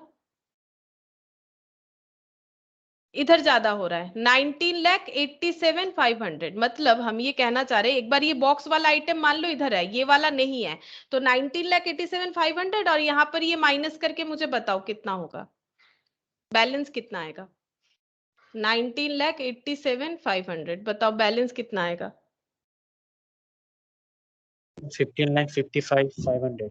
15,55,500 ये लिखेंगे बाई बैंक फाइनल रेमिटेंस। समझा देते हैं, देखो फाइनल रेमिटेंस इसका मतलब क्या है। इस अकाउंट का मतलब ये हो गया कि जिंग से मुझे 19,87,500 मिलेगा, क्योंकि 20 लाख पूरा नहीं मिल सकता है। क्यों नहीं मिल सकता है 20 लाख पूरा? इसीलिए नहीं मिलेगा क्योंकि मेरा इतना क्या है, बैड डेब्ट है। एक बार अकाउंट्स नहीं नॉर्मल सोचो कि जिंग से मुझे इतना मिलेगा 19,87,500, लेकिन जिंग ने मुझे पहले से 2.5 लाख दे रखा है, तो ये पैसा वो अपने पास रख लेगा, इसमें से 2.5 लाख अपने पास रख लेगा। और उसने कस्टम ड्यूटी दिया है, क्योंकि पैसा तो उसी के पास है ना, कस्टम ड्यूटी पे किया है, तो 72,000 भी रख लेगा, तो 2,50,72 10,000 भी रखेगा गोडाउन रेंट और एडवर्टाइजमेंट का, कमीशन का 1 लाख, यानी टोटल ये और इतना पेमेंट वो अपना रखने के बाद बाकी पैसा मुझे रिटर्न करेगा, दैट इज 15,55,500। ठीक है, अगर हम लोग इस तरह से करेंगे तो हमें ये, अगर हम लोग कंसाइनमेंट डेटर लिखते हैं तो हमें इस तरह से लिखना है, तो पूरा बॉक्स वाला देखो एक तरह का हो गया। और मैंने जो यहाँ पर करवाया, यहाँ पर लिखा मैंने बाय जिंक सेल प्रोसीड्स, ये भी करेक्ट है, इससे भी हमारा आंसर आएगा। लेकिन जब हम लोग ऐसे करेंगे तो हम लोगों को बैड डेब्ट जो है वो टू कंसाइनी बोल के दिखाना चाहिए। ये एक बार मिटा देते हैं, हमें पता है ये 20 लाख पे 5% है, तो यहाँ पर लिखेंगे बैड डेब्ट। इसका लॉजिक भी समझाते हैं। बैड डेब्ट हो जाएगा 12,500। ठीक है, अगर हम यहाँ 20 लाख लिखते हैं तो मुझे यहाँ दिखाना पड़ेगा बैड डेब्ट 12,500। क्यों? क्योंकि बैड डेब्ट होने से नॉर्मली हम लोग क्या करते हैं, टू बैड डेब्ट लिखते हैं, लेकिन ये बैड डेब्ट हमें खुद से नहीं पता कि कौन हमारा डेटर है, तो हम लोग अगर डेटर को डेबिट नहीं करेंगे तो बैड डेब्ट को भी क्रेडिट नहीं कर सकते, मतलब बैड डेब्ट डायरेक्टली नहीं दिखा सकते हैं। इसका मतलब ये हो गया कि ये 12,500 मुझे नहीं मिलेगा। नहीं मिलेगा मतलब मेरा लॉस है, तो मुझे क्या दिखाना पड़ेगा कि जिंक को मुझे देना है। एक्चुअली जिंक को मुझे देना नहीं है, जैसे ही मैंने यहाँ पर ये टोटल लिख दिया ना, ये देखो ये टोटल जब मैंने लिखा तो ये बैड डेब्ट बोल के यहाँ आ जाएगा। एक बार अगर तुम लोग देखो तो ये बैड डेब्ट बोल के यहाँ आ जाएगा 12,500, और जैसे ही यहाँ 12,500 मैंने ऐड किया, ये देखो मैंने पॉइंट यहाँ पर ऐड किया, तो ये यहाँ पर 12,000, एक काम करते हैं आउटर में लिख देते, तो फिर ये गड़बड़ नहीं होगा समझने में। ये 12,500 सपोज हम आउटर में लिख देते हैं, तो यहाँ पर 12,500 अगर आएगा तो यहाँ 20 लाख से हमें कैलकुलेशन करना है। तो उस केस में ये देखो, उस केस में हम लोग क्या करेंगे, ये येलो कलर से दिखाते हैं, ये देखो 20 लाख इधर आ गया, तो कंसेप्ट क्या बिल्ड हो रहा है, कंसेप्ट ऐसे होगा कि मुझे उससे 20 लाख मिलेगा, किससे, जिंक से, लेकिन उसने 2,50,000 दे रखा है, तो 2,50,000 तो नहीं देगा, वो पैसा काट लेगा। 1,82,000 का अपना खर्चा कर रखा है, तो वो भी मेरा पैसा काट लेगा। और 12,500 वो मुझे नहीं देगा, नहीं दे पाएगा, 20 लाख में से 12,500 नहीं दे पाएगा, क्योंकि वो मेरा बैड डेब्ट हो गया है, तो ये पैसा भी वो काट लेगा, मतलब ये पैसा वो मुझे नहीं दे पा रहा है, इस तरह से ये एडजस्टमेंट हो रहा है। तो अगर नहीं दे पा रहा है तो फिर अब कैलकुलेशन करके तुम लोग देखो सेम आंसर आएगा। इसको भी ना हम येलो कलर से लिखते हैं ताकि तुम लोग समझ जाओ। अगर येलो कलर से लिखेंगे तो यहाँ पूरा 20 लाख आना चाहिए। तो अगर ये 12,500 हो जाएगा तो भी यहाँ पर देखो 20 लाख अगर होगा तो भी यहाँ पर मेरा सेम आंसर आएगा 15,55,500। तो हम लोग दो तरह से ही कर सकते हैं। फिर से एक बार समझा देते हैं, देखो दो तरह से कैसे कर सकते हैं। अगर हम लोग कंसाइनी में चार्ज कर देते हैं बैड डेप्ट को तो पूरा सेल दिखाएंगे, बात इतना सा है, पूरा सेल दिखाएंगे अगर हम लोग कंसाइनी में चार्ज करेंगे बैड डेप्ट को। और अगर हम लोग कंसाइनी में चार्ज नहीं करना चाहते बैड डेप्ट को, अगर हम लोग अलग से दिखाना चाहते हैं तो हमें सेल को भी अलग से दिखाना है। इसका मतलब मुझे इतने का पैसा नहीं मिलेगा, तो ये इधर और इधर पुट होके कैंसिल हो गया, तो 12,500 का यहाँ पर कोई एंट्री नहीं आएगा। लेकिन अगर हम लोग इसी सेल को पूरा दिखाएंगे और बैड डेप्ट को फिर कहाँ चार्ज करना पड़ेगा, कंसाइनी में। एक्चुअली एंट्री ऐसे हो जाता है कि कंसाइनमेंट अकाउंट में loss, consignment account debit to bad डेप्ट होना चाहिए, बट मुझे नहीं पता डेटर कौन है। तो डेटर का पैसा भी हम जिंक से ले रहे हैं और डेटर को कुछ देना है तो भी, सॉरी, क्रेडिटर जिंक को बना रहे हैं और डेटर भी जिंक को बना रहे हैं, तो मुझे बैड डेप्ट भी जिंक के ऊपर ही चार्ज करना पड़ेगा अगर मेरे अकाउंट को मुझे बैलेंस करना है। और ये कैसे बैलेंस हो रहा है, देखो मुझे 20 लाख मिलेगा लेकिन जिंक मुझे 2.5 लाख नहीं देगा क्योंकि पहले से दे रखा है। इतना पैसा जो है वो अपना काट लेगा क्योंकि कमीशन उसको मिलना चाहिए, ये सब खर्चा उसने मेरे लिए किया है, तो इतना पैसा काटेगा। ऊपर से वो ये भी बोलेगा कि 12,500 हम नहीं दे सकते 20 लाख में क्योंकि वो तो पैसा गया, वो बैड डेप्ट हो गया है, ये नहीं देंगे, तो बाकी दे देंगे कितना, 15,55,500। बस तुम लोग को ये ध्यान में रखना है कि मतलब मिक्सड अप मत कर देना, ठीक है। या तो दोनों अलग अलग लिखना, अगर दोनों अलग लिखोगे तो ऑटोमेटिकली क्रॉस पोस्टिंग में समझ जाओगे क्या होगा, और अगर कंसाइनी में चार्ज करते हो तो वो क्रॉस पोस्ट करके ऑटोमेटिकली वो भी बैलेंस हो जाएगा। तो जिस्ट इतना सा हुआ कि अगर हम लोग अलग से कंसाइनमेंट डेटर दिखाएंगे तो हम लोग को क्रेडिट सेल कैश सेल में डिवाइड करना है और बैड डेट को इस तरह से दिखाना है। और अगर हम लोग कंसाइनी में चार्ज करेंगे तो यहाँ पर टू बैड डेप्ट हो जाएगा, मतलब बैड डेप्ट यहाँ पर आएगा, टू बैड डेप्ट नहीं होगा, टू बैड डेप्ट लिखने से गलत हो जाएगा, ठीक है, टू बैड डेप्ट नहीं होगा, टू जिंग में हमें इसको चार्ज करना है तो वो ऑटोमेटिकली बैलेंस होकर इतना शो होगा। तो तुम लोग के बुक में ये वाला किया हुआ है, तो अलग अलग बुक में अलग अलग तरह से रहता है, तो ये फॉलो कर सकते हो, अदरवाइज ये भी फॉलो कर सकते हो, दोनों करेक्ट है, कोई सा भी रॉन्ग नहीं है।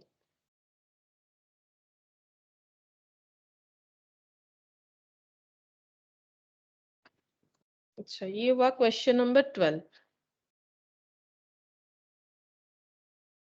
क्वेश्चन नंबर 13 देखो,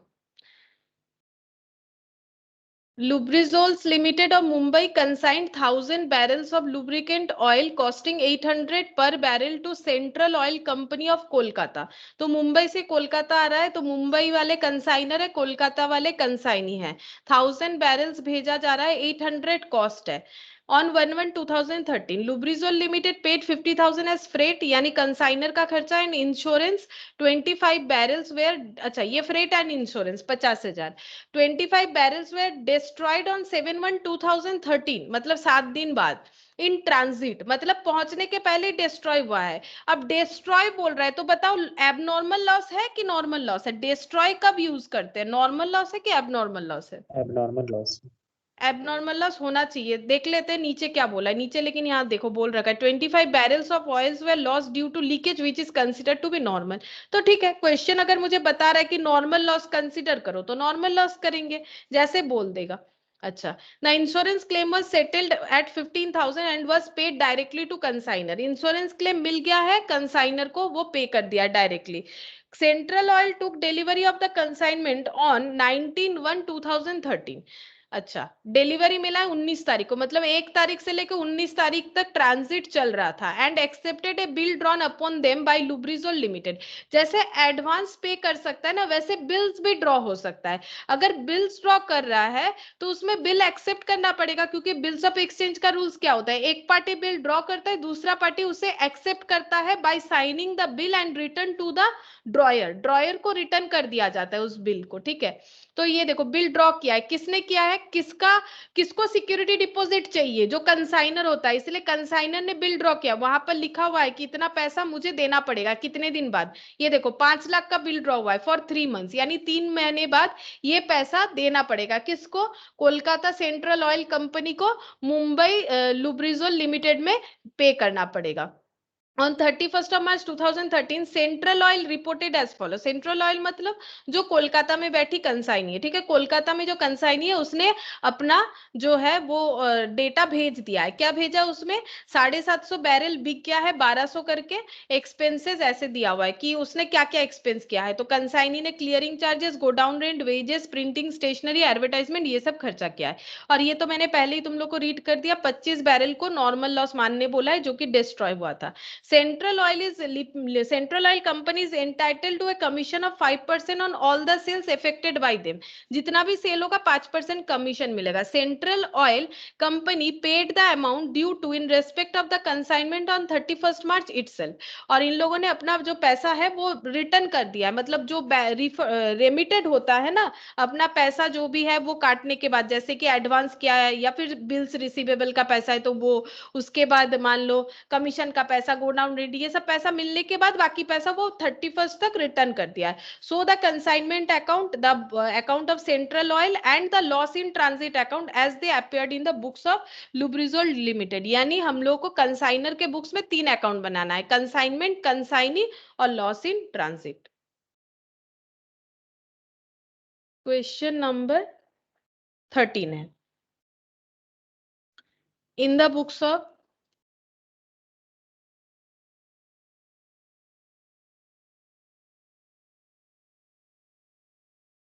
लुब्रिजोल लिमिटेड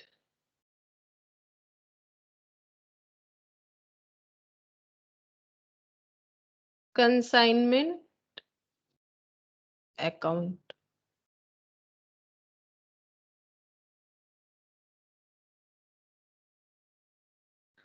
अच्छा, सबसे पहले प्रोडक्ट भेजा जाएगा तो 1000 बैरल 800 करके, तो 2 गुड्स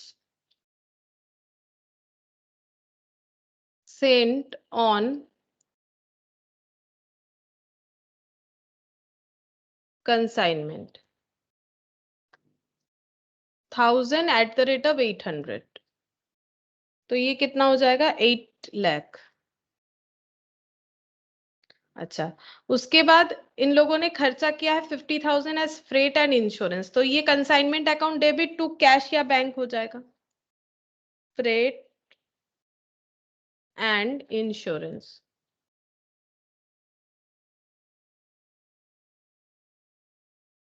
$50,000। अच्छा, 25 बैरल्स वेर डिस्ट्रॉयड ऑन 7/1/2013। तो यहाँ पर ना डेट है, तो डेट लिख दे, यहाँ पर 1 जैन को हुआ है ये वाला, 1 जैन, तो ये भी 1 जैन को ही होगा। ये खर्चा कब का हुआ है, टू एक कैश बोल के उसी दिन का हुआ होगा, ठीक है। अच्छा, यहाँ पर देखो 7th ऑफ जैन को abnormal loss 25 barrels were destroyed, ये तो नॉर्मल लॉस कंसीडर करने बोला है, 25 बैरल्स वेर डिस्ट्रॉयड। अच्छा, ठीक है, इसको नॉर्मल लॉस कंसीडर करने बोला है, तो इसको अभी छोड़ देते हैं। यहाँ पर लिख, नॉर्मल लॉस का तो एंट्री करने का जरूरत नहीं होता है। As freight and insurance 25 barrels were destroyed on 7/1/2013 in transit, the insurance company claim. अच्छा, Central Oil delivery the consignment on 19th of Jan 2013 and accepted a bill drawn upon him by Lubrizol Limited। अच्छा बताओ, bill draw कर रहा है और bill accept का entry क्या होगा, क्योंकि बिल जो ड्रॉ करता है वो बोलता है bills receivable account debit to, क्या हो जाएगा यहाँ पर, to Central Oil and company, उस पे ड्रॉ हुआ है, तो सेंट्रल ऑयल एंड कंपनी बोलेगी हम बिल्स पेबल एक्सेप्ट करते हैं, तो बिल्स पेबल लाइबिलिटी होता है, तो बिल्स पेबल एक्सेप्ट करने का एंट्री क्या होगा, 2BP, बिल्स पेबल एक्सेप्ट करेंगे 2BP, तो डेबिट किसको करेंगे, कौन ड्रॉ कर रहा है, लुब्रिजोल लिमिटेड, है ना, तो Lubrizol limited debit to BP, ये देखो लुब्रिजोल लिमिटेड एल कर देते, ठीक है, L account debit to BP, तो यहाँ पर तो नहीं होगा क्योंकि ना तो ये बीपी अकाउंट है ना तो ये लुब्रिजोल अकाउंट है, तो वो 3 लाख का एंट्री यहाँ पर नहीं होगा, ठीक है, 3 लाख का एंट्री यहाँ पर नहीं होगा। ये तो वैसे भी कंसाइनी का एंट्री बताया, और कंसाइनर क्या करेगा ये देखो, एक्चुअली जो लुब्रिजोल लिमिटेड है वो अपने बुक्स में क्या एंट्री करेगा, और यहाँ पर और एक नाम क्या है कोलकाता सेंट्रल ऑयल, वो क्या एंट्री करेगा, तो ये बोलेगा bills receivable account debit to Kolkata to Central Oil company, ना क्या नाम दिया हुआ है ना वही वाला सेंट्रल ऑयल एंड कंपनी। और ये क्या एंट्री करेगा, ये बोलेगा टू बिल्स पेएबल, और यहाँ पर क्या डेबिट करेगा, डेबिट करेगा लुब्रिजोल लिमिटेड को, ठीक है, लुब्रिजोल लिमिटेड अकाउंट डेबिट। तो हम लोग तो इसके बुक्स में एंट्री कर रहे हैं, तो bills receivable to Central Oil and company, तो बिल्स रिसीवेबल अकाउंट भी नहीं है, सेंट्रल ऑयल कंपनी अकाउंट भी नहीं है, तो हम लोग जब central Oil and company account बनाएंगे तब वहां पर लिखना पड़ेगा बाई बिल्स रिसीवेबल बोल के, ठीक है। तो एक काम करते हैं वो अकाउंट पीछे बना लेते हैं, क्योंकि एंट्री हम लोगों ने आइडेंटिफाई कर लिया है, तो यहाँ पर इसमें हो जाएगा, थोड़ा जगह छोड़ देते हैं, यहां से करते हैं central Oil and company limited, central Oil and company limited. तो इन लोगों ने बिल्स पेबल एक्सेप्ट किया है, तो एंट्री क्या होगा, एंट्री हो जाएगा bills receivable account debit to Central Oil, तो बिल्स रिसीवेबल कितने का है, 5 लाख का है। कब ड्रॉ हुआ है, देखो डेट देखो, ड्रॉ हुआ है फर्स्ट 19th ऑफ जैन 2013, तो 19th जैन 2013 उसी दिन हुआ होगा। Central delivery the consignment and accept a bill drawn upon them. अच्छा, उसके बाद 3 मंथ्स बाद ये पैसा मिलेगा, ठीक है, 3 मंथ्स बाद मिलेगा। तो 19th जैन के बाद 3 मंथ्स अगर देखोगे तो Jan to Feb 1, Feb to March, March to April, March to April हो जाएगा, तो अप्रैल 3 मंथ्स बाद मिलेगा, ठीक है। देखते 3 मंथ्स बाद कब आता है, पहले एंट्री तो कर लेते, 3 मंथ्स अभी तो आया नहीं है। अच्छा, उसके बाद यहाँ पर देखो बोल रहा है कि 31 मार्च को ये सब डेटा भेजा गया है, 750 बैरल्स वेयर सोल्ड एट 1200 पर बैरल, तो बेच दिया है, तो बेचने से पैसा मिलेगा, तो क्या एंट्री होगा, पैसा किससे मिलेगा, सेंट्रल ऑयल एंड कंपनी से मिलेगा, तो by central Oil and company, ठीक है। कितना बेचा है, सेल प्रोसीड्स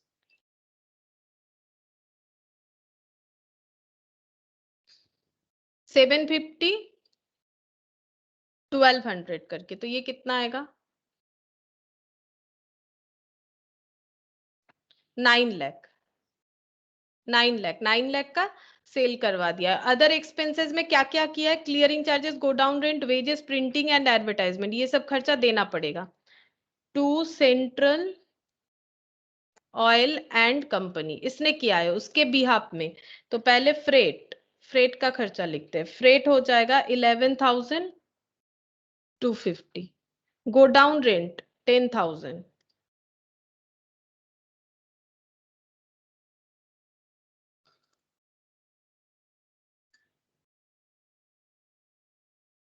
wages 30,000,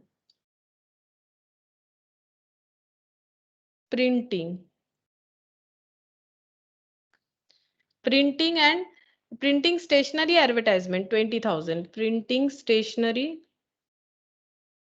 advertisement 20,000। अच्छा, 25 बैरल्स, इसका नॉर्मल लॉस बोला है, कमीशन 5%, तो कमीशन भी लिख देते हैं यहाँ पर 5%, तो 9 लाख हुआ था, 9 लाख पे 5% कितना होगा, 45,000, 9 लाख पे 5%, तो ये सब टोटल करके देखना पड़ेगा कितना होगा, 20 30 20 और 10 30 30 60 60 और 40 1 लाख, 1 लाख, और ये हो जाएगा 1,16,250, ठीक, क्या क्या मैंने 1,16,250, ठीक ही किया है। अच्छा, अब यहाँ पर और क्या बोला है, बस और तो कुछ नहीं, अब हम लोगों को वैल्यूएशन करना पड़ेगा क्लोजिंग स्टॉक का, तो by stock lying with consign, working note 1,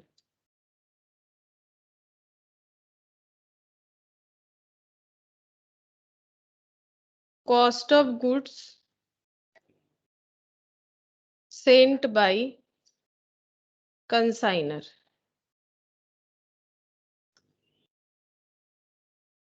barrel और रुपीस, यूनिट है बैरल में 1000, 1800 करके 8 lakh. Add all expenses incurred by consignor. Consignor का कितना खर्चा हुआ है ये देखो 50,000.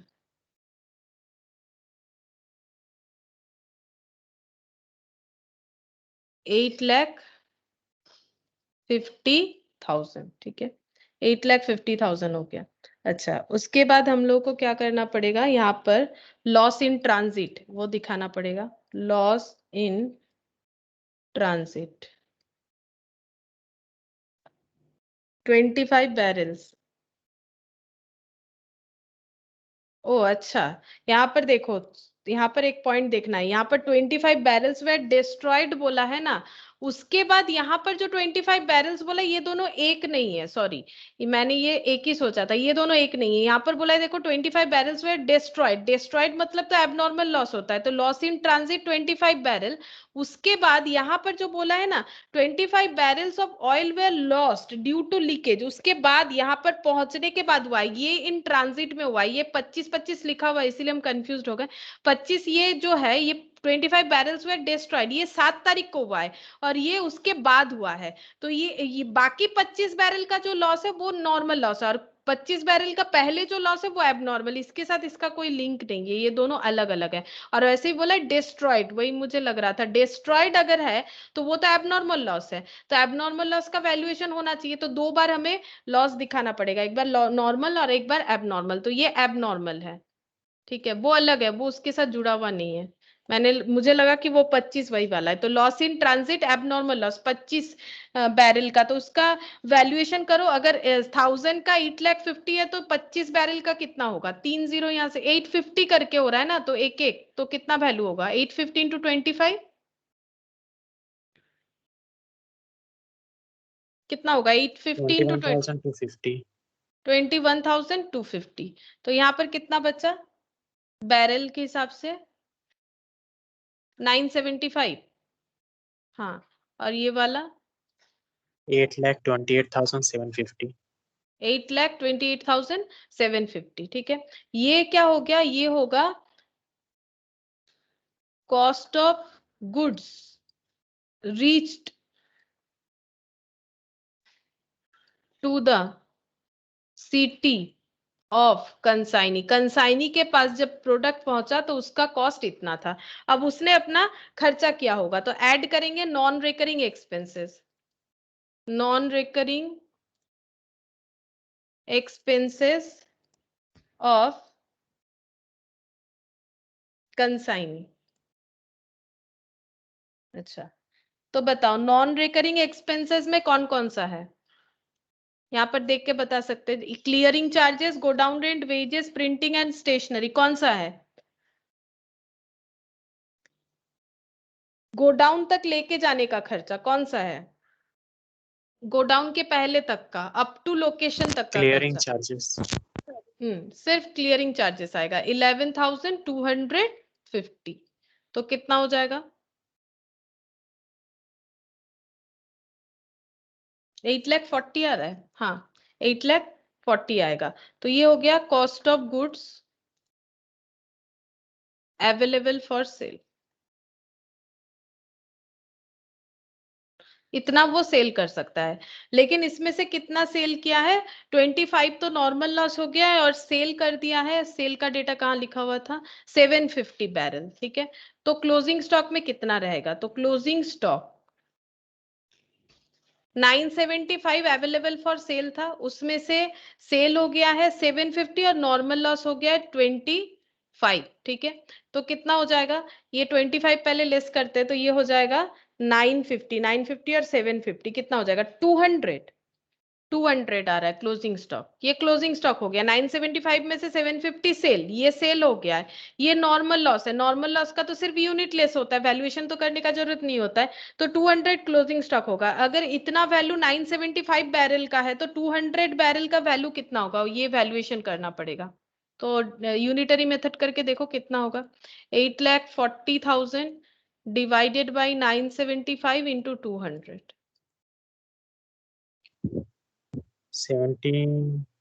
1,75,549. 1,75,549। 1,72,000 सॉरी 975, हाँ 975 ही तो होगा।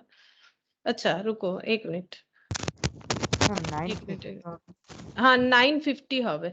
पहले ना नॉर्मल लॉस को माइनस कर लो, नहीं तो गलत हो जाएगा। ये देखो नॉर्मल लॉस को पहले माइनस कर लो तो बचा कितना, 950। 950 का वैल्यूएशन भी कितना है, 8,40,000 है ना। 950 का वैल्यूएशन ये कर लो, ये यहाँ पर डायरेक्टली नहीं करके ये ऐसे कर लो 950, तब ठीक रहेगा। एक मिनट, 950 माइनस हो जाएगा यहाँ पर कितना बिका, 750। अब करो 8,40,000 divided by 950, cost per unit बढ़ जाएगा ना। जैसे अगर हम लोग 25 जो है नॉर्मल लॉस वो माइनस नहीं करेंगे तो कॉस्ट पर यूनिट बढ़ेगा कैसे। नॉर्मल लॉस होने के बाद तो कॉस्ट पर यूनिट बढ़ गया। पहले 975 बैरल का 8,40,000 था, अब 950 का 8,40,000 हो गया। वो तो हम लोग कस्टमर से रिकवर कर सकते हैं ना, तो फिर नॉर्मल लॉस को लेस कर दिए। 8,40,000 है, 8,40,000 रुपीज ही रह रहा है, लेकिन 950 का, तो फिर 200 का कितना होगा। अब डिवाइड करके देखो कितना आ रहा है। 1,76,842. हाँ 842 इस तरह से होगा, ठीक है। तो पहले नॉर्मल लॉस को हमें लेस कर लेना पड़ेगा। वैसे नॉर्मल लॉस नीचे बोला है, उससे कोई लेना देना नहीं है, क्योंकि नॉर्मल लॉस का तो यूनिट में कोई सॉरी वैल्यूएशन में तो कोई चेंजेस नहीं होगा। तो यूनिट हमें ठीक करना है कि 975 में अगर हम लोग 25 बेच ही नहीं सकते, क्योंकि वो तो डिस्ट्रॉय हो गया नॉर्मल लॉस की वजह से, वो लीकेज की वजह से वो खत्म हो गया है उतना ऑयल। तो 950 बैरल हम लोग बेच सकते हैं जिसका कॉस्टिंग इतना है। तो फिर क्लोजिंग स्टॉक इतना होगा 1,76,842।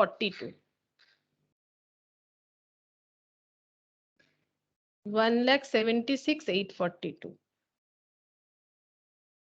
और यहाँ पर एबनॉर्मल लॉस भी लिखना पड़ेगा।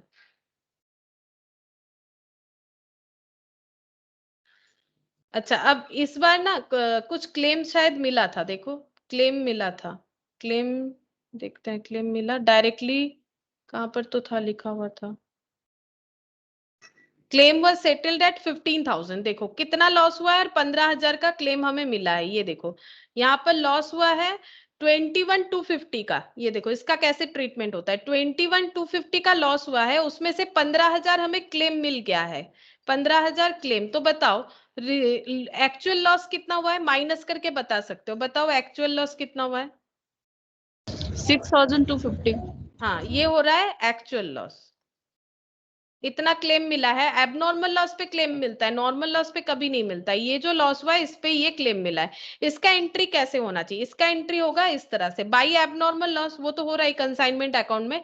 यहाँ पर हम लोग लिख सकते हैं पीएल बोल के, मतलब लॉस जो है 6250, और उसके अंदर लिखेंगे इंश्योरेंस क्लेम बोल के, इंश्योरेंस क्लेम बोल के 15,000। ये आइदर ऐसे लिख सकते हैं या फिर बाई एबनॉर्मल लॉस 21,250, ये भी डायरेक्टली लिख सकते हैं। नहीं तो तुम लोग सोच सकते हो ना कि ये इंश्योरेंस क्लेम का फिर क्या एडजस्टमेंट होना चाहिए। इसका एंट्री इस तरह से होता है कि abnormal loss account debit to consignment, अब जितना लॉस हुआ वो पीएल में ट्रांसफर होगा और बाकी इंश्योरेंस क्लेम में जाएगा। ये जब वो अपना ट्रेडिंग मतलब फाइनल अकाउंट्स बनाएगा ना, वहां पर लिखेगा। ये तो एक अलग से अकाउंट्स बन रहा है, लेकिन जब फाइनल अकाउंट्स होगा वहां पर उसका ट्रीटमेंट होगा, पीएल में लॉस चला जाएगा और वो इंश्योरेंस क्लेम रिसीवेबल वो बैलेंस शीट में चला जाता है, ठीक है।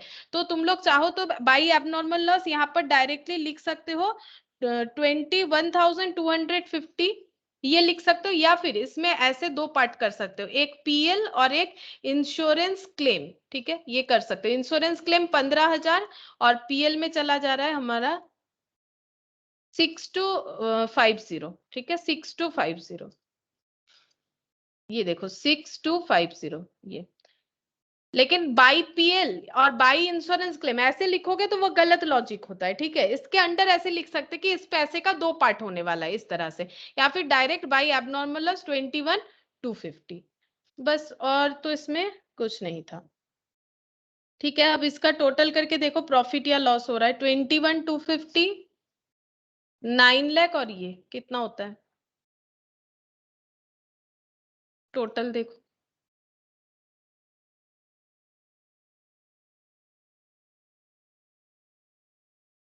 नाइन लाख और ये 1 लाख, 10 लाख, 10 लाख, और ये टोटल हो जाएगा कितना हो जाएगा 2,9 1098,092 1098,092 1098,092 1098,092। हाँ अच्छा, अब इसका प्रॉफिट बताओ कितना होगा, टू प्रॉफिट और लॉस ऑन कंसाइनमेंट।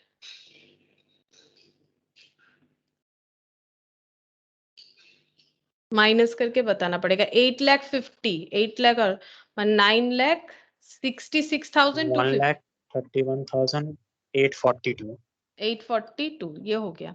अच्छा, अब यहाँ पर हम लोग इसको ट्रांसफर करेंगे कंसाइनमेंट अकाउंट। तो by bills receivable, bills receivable से 5 लाख मिला था, टू कंसाइनमेंट सेल करके जो मिलता है, टू कंसाइनमेंट सेल प्रोसीड्स। अच्छा, सेल करके मिला था 9 लाख, सेल करके 9 लाख आया था। ठीक है, ये 9 लाख मिलेगा कोलकाता वाले से। ठीक है, और उसने पहले से बिल्स रिसीवेबल 5 लाख का एक्सेप्ट कर रखा है। ठीक है, 5 लाख का एक्सेप्ट कर रखा है तो उतना पैसा नहीं देगा, बाकी ये सब पैसा काट लेगा। तो बाई, ये देखो कंसाइनमेंट टू सेंट्रल ऑयल, तो by consignment.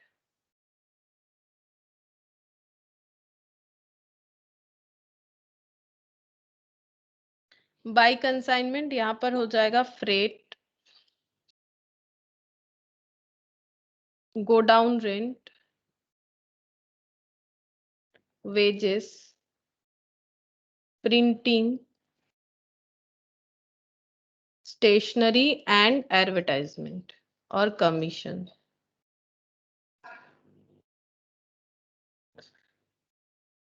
Eleven 250, 10,000, 30,000,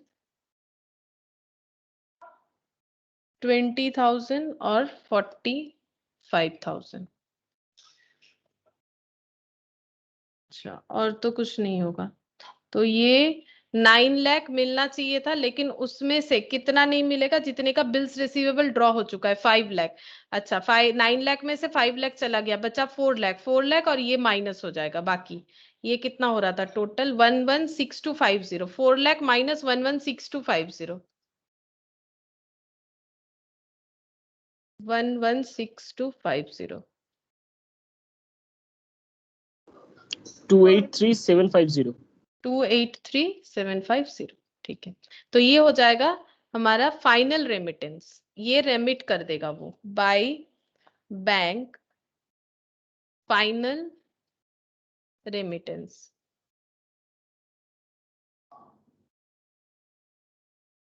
nine lakh. अच्छा, यहाँ और एक अकाउंट भी हमें प्रिपेयर करने बोला था, देखो एबनॉर्मल लॉस अकाउंट कहाँ गया, central and lost in transit. Lost in transit, transit में तो एबनॉर्मल लॉस हुआ था। अब देखो इसका ट्रीटमेंट अब समझ जाओगे, जो मैंने इंश्योरेंस क्लेम को अलग से बताया। एबनॉर्मल, मेरा यहाँ जगह था इसलिए मैंने यहाँ कर दिया, तुम लोग इसके बाद भी कर सकते हो। Abnormal loss account. अच्छा, तो एबनॉर्मल लॉस कितना हुआ है 21,250 का, तो क्या लिखेंगे, to consignment, abnormal loss account debit to consignment 21,250, to consignment.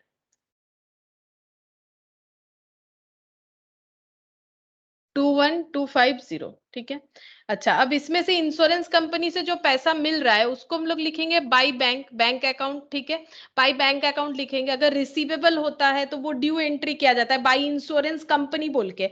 अगर हम लोग एज्यूम कर रहे हैं कि क्लेम मिल चुका है, देख लेते क्वेश्चन में क्या बोला है, क्लेम मिल चुका है या मिलने वाला है।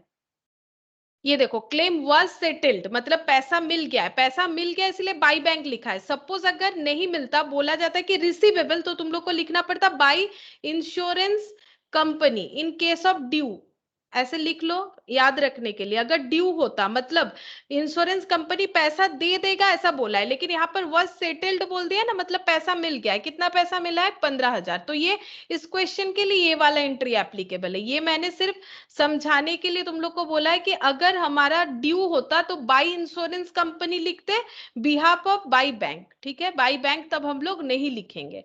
अच्छा, अब यहाँ पर लिखेंगे बाकी। देखो 21,250 का मेरा लॉस था, उसमें से अगर 15,000 मिल गया है तो बाकी मेरा लॉस है। तो लॉस कितना है? 6,250। तो ये कहां पर ट्रांसफर होगा? All losses are transfer to PL, तो by profit and loss account ये पीएल में ट्रांसफर हो जाएगा। जब फाइनल अकाउंट्स बनेगा ना, जहां पर ट्रेडिंग पीएल बैलेंस शीट बनेगा, वहां लिखना पड़ेगा टू पीएल, पीएल में लिखना पड़ेगा टू एबनॉर्मल लॉस बोल के 6250, ये वाला पॉइंट वहां पर शो करना पड़ेगा। तो इस तरह से हम लोग एबनॉर्मल लॉस को यहाँ पर शो करेंगे। और ये रिसिप्ट था इसीलिए बाई बैंक। अगर रिसीवेबल होता तो उस केस में हम लोग को लिखना पड़ता बाई इंश्योरेंस कंपनी।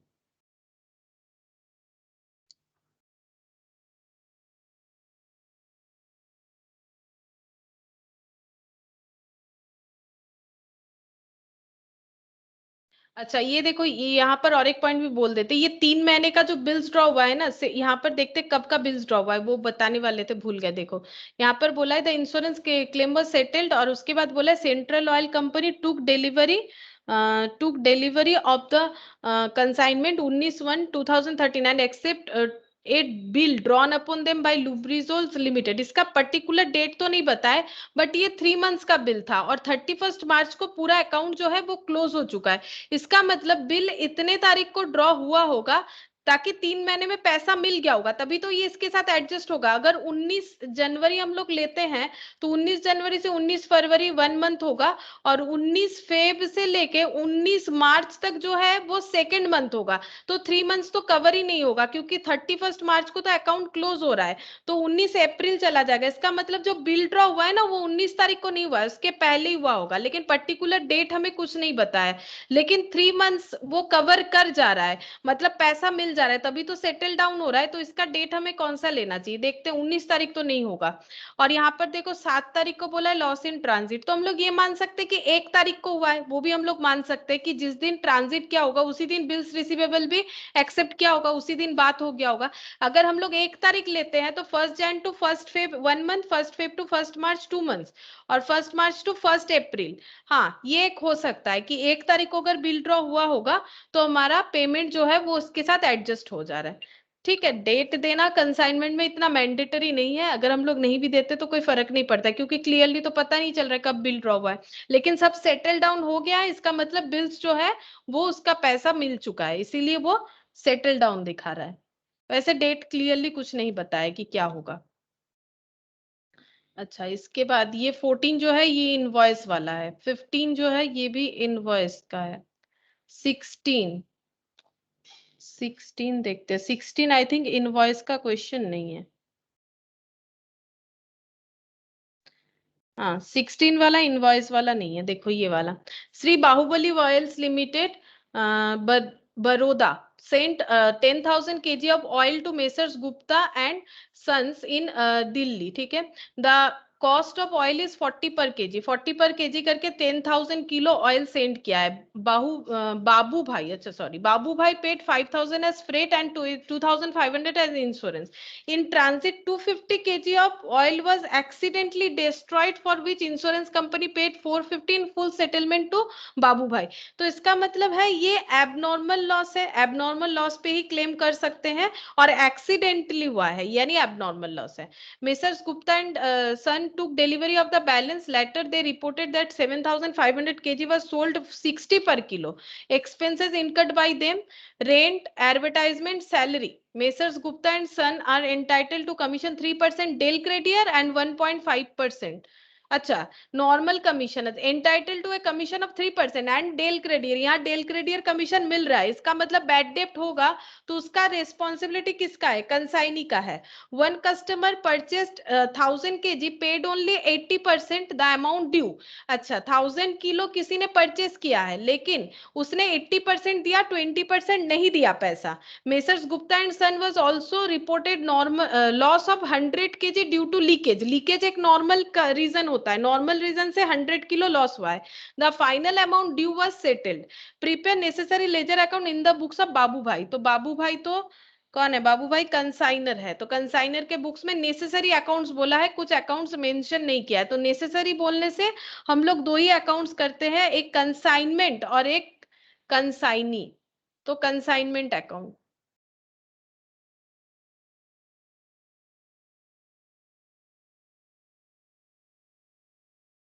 तो पहले यहां पर होगा to goods sent on consignment. अच्छा 10,000 किलो 40 करके, तो 44 लाख हो जाएगा, 40 इंटू 10 4 लाख। अच्छा खुद ने खर्चा किया 5,000 और 2500, freight insurance to cash, freight insurance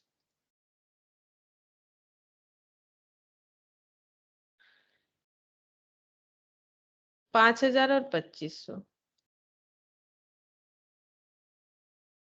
7,500 का खर्चा किया।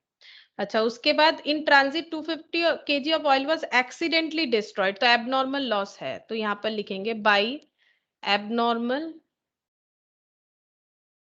लॉस। अच्छा उसके बाद इंश्योरेंस कंपनी ने क्लेम दिया है 450 का, तो यहाँ पर चाहो तो लिख सकते हैं पीएल और इंश्योरेंस कंपनी बोल के, या फिर सिर्फ ये वाला भी लिख सकते हैं by abnormal loss.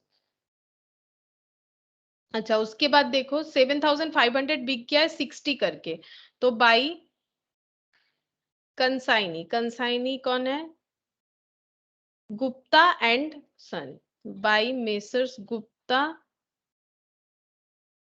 And son.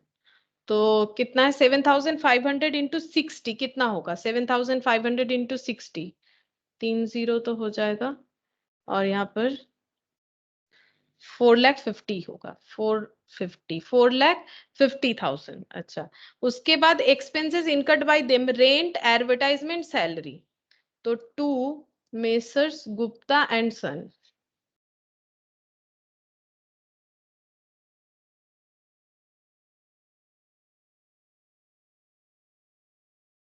Rent advertisement salary, rent advertisement salary. अच्छा रेंट हो रहा है 2,000 5,000 5,000, 2,000 5,000 और 5,000, इतना इतना पेमेंट करना पड़ेगा। अच्छा उसके बाद messrs Gupta and son are entitled to commission 3% and del credere commission 1.5%। तो यहाँ पर बताओ कमीशन कितना कितना मिलेगा, कमीशन का कैलकुलेशन बताओ क्या कैसे होगा।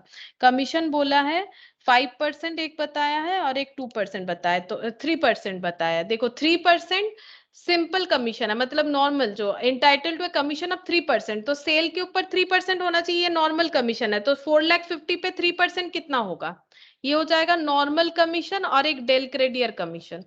तो 4,50,000 पे 3% कितना होता है 13,500, ये ऑर्डिनरी कमीशन, ऑर्डिनरी कमीशन 5% करके देख लो 4,50,000 पे, सॉरी 3%, बार बार 5 बोल दे रहे 3%, ये 4,50,000 पे 3%।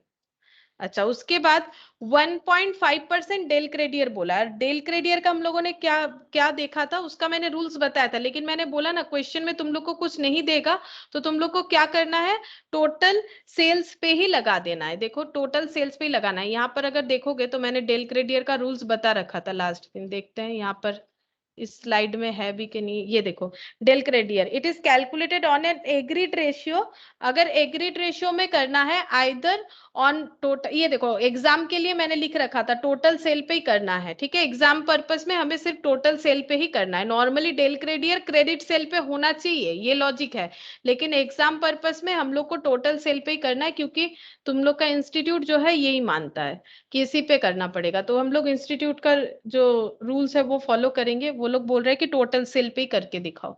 तो 1.5 लाख 1.5 4,50,000 पे कितना हो जाएगा 1.5 4,50,000 पे होगा 6,750, ठीक है। ये दो तरह का कमीशन हो गया। उसके बाद यहाँ पर बोला है कि one customer who purchase 1000 kg paid only 80%, 80% ही पे कर पाएगा, बाकी नहीं पे कर पाएगा।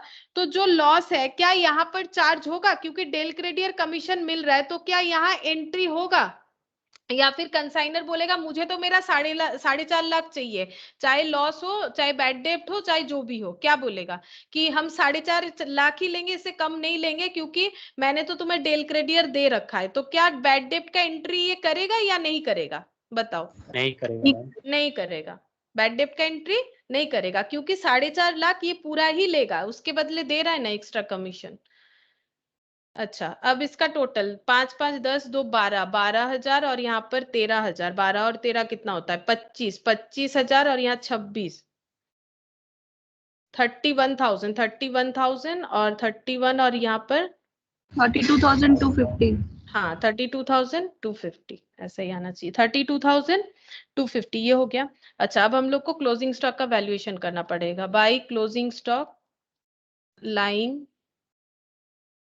विथ कंसाइनिंग।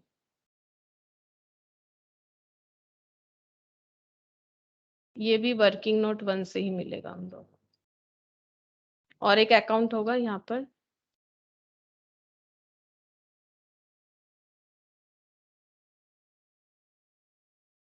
यहाँ पर हम लोग वर्किंग नोट बना लेते हैं। Cost of goods sent by consignor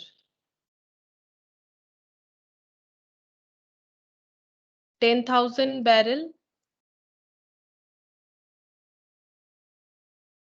eight the rate of 400 करके, तो 4 lakhs। Add all expenses by consignor 7,500, ये देखो 7,500। अच्छा, 10,000, 4 lakh, 7,500, 4 lakh 7,500 आ गया। अच्छा, अब हमें क्या करना है, अब यहाँ पर हमें लेस करना है लॉस इन ट्रांजिट। तो कितना लॉस हुआ है 250, 250 का वैल्यूएशन करो। 1 लाख का अगर इतना है तो 250 का कितना होगा, वैल्यूएशन करके बताओ।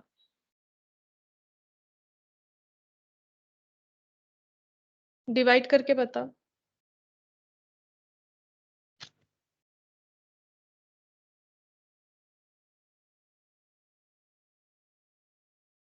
10186। 10186। हाँ हाँ मैम। सॉरी मैम, 8 है, 8 आ रहा है ना? 7.5 है तो 8। 8, अच्छा। तो ये कितना आ रहा है, ये माइनस करने से 97, नहीं, हाँ 9750। और ये कितना आएगा माइनस करने के बाद, इसका थोड़ा माइनस करके बता दो। ये ठीक है 3,97,312। 312, हाँ ये नॉर्मल लॉस हो गया। अच्छा, नॉर्मल लॉस इन ट्रांजिट। उसके बाद हम लोग को क्या करना है, ऐड करना पड़ेगा। अच्छा, यहाँ देख लेते हैं कब हुआ है। अब नॉर्मल लॉस के बाद ये हो गया 415 full settlement. Mrs Gupta and son took delivery the balance later they reported 7,500 was sold. अच्छा, बिक गया, और ये सब एक्सपेंसेस उन लोगों ने इनकट किया है, तो एक्सपेंसेस ऐड करते हैं। Non recurring expenses, non recurring expenses by consigning. Non recurring में क्या क्या आएगा, रेंट नहीं आएगा, एडवर्टाइजमेंट नहीं आएगा, सैलरी नहीं आएगा, कुछ भी नहीं है। नॉन रिकरिंग एक्सपेंसेस फिर कुछ भी नहीं है क्या, रेंट, एडवर्टाइजमेंट, सैलरी नहीं, कुछ भी तो नहीं है non recurring expense. Non recurring expense तो कुछ नहीं है, तो फिर ये इतना ही रहेगा 9750, 3,97,312। यहाँ पर लेस कर देते हैं नॉर्मल लॉस। नॉर्मल लॉस कितना हुआ है, नॉर्मल लॉस हुआ है 100 ड्यू टू लीकेज। तो वैल्यूएशन तो नहीं करना पड़ेगा, ये हो गया यहाँ 650 9650 3,97,312। क्लोजिंग स्टॉक कितना हो रहा है? क्लोजिंग स्टॉक होगा 9650 में से सेल हो गया 7,500, बचा कितना यहाँ पर 50। 2150 का वैल्यूएशन करो, इसके हिसाब से कितना होगा? 3,97,312।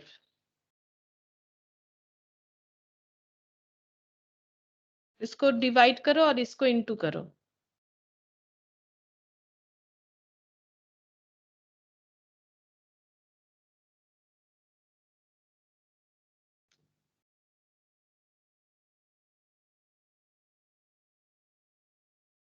कितना होगा? 3,97,000, ये करो ना, 3,97,3 88,520 88,520 इंटू 2150।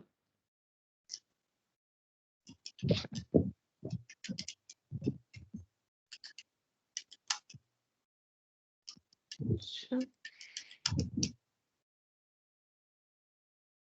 टैली क्यों नहीं हुआ? 7,500, ठीक है, मैंने पूरा किया है तो क्या प्रॉब्लम? 4,07,500 लॉस इन ट्रांजिट 250, जिसका वैल्यू हो रहा है 10188। अच्छा, ये 2150 आना चाहिए, 2150 मेरा आ रहा है। और अच्छा, कॉस्ट ऑफ एबनॉर्मल लॉस मैंने माइनस कर दिया, 4 लाख से कॉस्ट ऑफ एबनॉर्मल लॉस 10188, तो बच रहा है cost of stock after normal loss 389। अच्छा, इन लोगों ने फिर प्रोपोर्शनेट एक्सपेंसेस को ही हटा दिया, इन तो गलत किया है, ठीक है मेरा। अच्छा, 2150 ये आ रहा है 88,520, 88,520, और इसका आ रहा है 10188, 10188। एबनॉर्मल लॉस टोटल है 10188, और यहाँ पर इंश्योरेंस क्लेम 450 या माइनस करके बाकी पीएल का अमाउंट लिख सकते हो, तो 8,3 यहाँ पर 6 हो जाएगा। हाँ, ये हो गया। अच्छा, अब यहाँ पर लिखेंगे closing stock line with customer. Closing stock line with customer मेरा आ रहा है 88,520,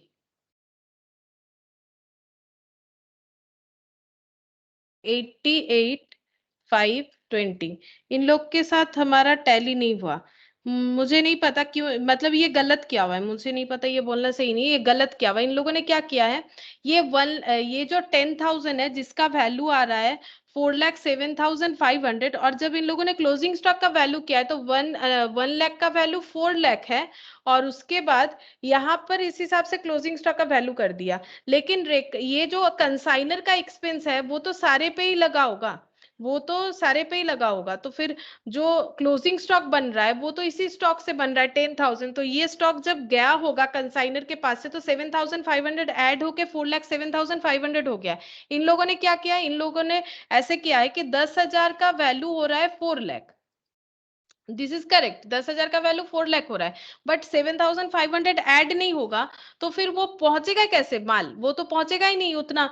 तो फिर ये 10,000 का वैल्यू इन लोगों ने लिया है 4 लाख, फिर इसमें से माइनस कर दिया एबनॉर्मल लॉस का वैल्यूएशन, दैट इज 10188। फिर यहाँ पर वैल्यू बोल रहा है 3,89,812, ठीक है। उसके बाद ये लोग क्या कर रहा है, 3,89,812 डिवाइडेड बाई कर दे रहा है इसको, यहाँ पर कितना बच रहा है, यहाँ पर 9750 बच रहा है, ठीक है, 9750, और वहां से एबनॉर्मल लॉस हटा के 9650 कर रहा है, इनटू कर रहा है 21250। मतलब ये और ये हमारे साथ सिमिलर है, ये वैल्यू चेंज हो जा रहा है, ये इसीलिए चेंज हो रहा है क्योंकि ये लोग बोल रहे हैं कि नहीं, ये जो बचा हुआ वैल्यू है ये इस पे ये लोग 4 लाख पे वैल्यूएशन कर रहा है, बट ये कैसे पॉसिबल है, बाकी जगह पे तो ऐसे हुआ नहीं था, और ये लॉजिकल भी नहीं है, क्योंकि जो स्टॉक पहुंच रहा है कंसाइनी के पास वो तो 4,07,500 का हो रहा है, वो 4 लाख का थोड़ी ना हो रहा है जो हम लोग उससे करेंगे।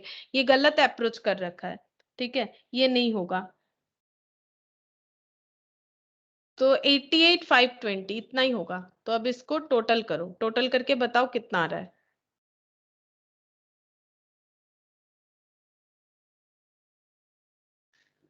देखो इन लोग के साथ तो आंसर नहीं टैली होगा, मुझे एक बार टोटल बता दो कितना हो रहा है। 88,520 और ये सब मिला के 5,48,708।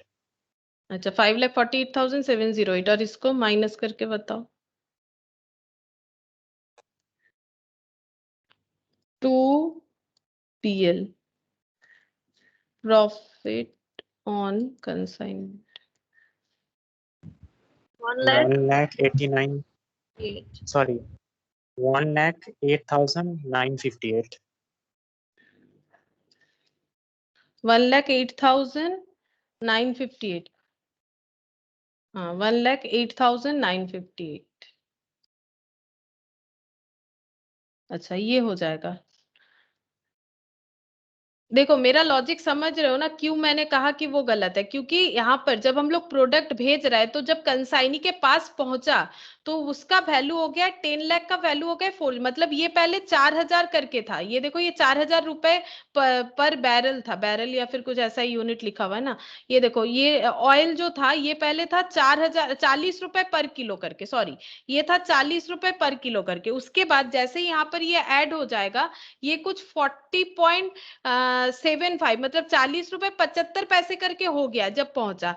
उसके बाद लॉस हुआ है तो 40 रुपए 75 पैसे करके ही 250 का कैलकुलेशन किया गया है। तो फिर जो बचा ये जो है ना ये भी देखो 40 रुपए 75 पैसे ही दिखेगा तुम लोगों को, ये वाला ये डिवाइड करके देख सकते हो। नॉन रेकरिंग कोई एक्सपेंस था नहीं इस पे प्राइस बढ़ाने। अब इसमें से नॉर्मल लॉस हो गया तो 40 रुपए 75 पैसे वाला ही तो प्रोडक्ट मेरे पास पड़ा हुआ है। इसको हम कैसे 40 करके कैलकुलेशन कर दे, जो कि इन लोगों ने कर रखा है 40 करके कर रखा है। गलत किया है, ऐसे नहीं होता है। Messrs Gupta and sons to consignment sale proceeds 4,50,000 by consignment. यहाँ पर सारा एक्सपेंसेस लिखना है, rent advertisement salary, rent advertisement salary commission, rent advertisement salary और कमीशन। अच्छा रेंट है 2,000, एडवर्टाइजमेंट 5,000, सैलरी 5,000, 2,000 5,000 5,000 और कमीशन दोनों मिला के हो जाएगा 13,500 और 6,750, 13,500 और 6,750, 13,500 और 6,750। ओवरऑल यहाँ पर हो रहा है 32,250, 32,250। अच्छा बाकी पैसा रेमिट कर देगा, 4,50,000 में से 32,250 ये अपना काट लेगा, बाकी पैसा वापस कर देगा। 32,250 डिडक्ट करने के बाद बाय बैंक फाइनल रेमिटेंस मिल जाएगा कंसाइनर को। बताओ कितना होगा? 4,17,750 4,17,750 4,50,000।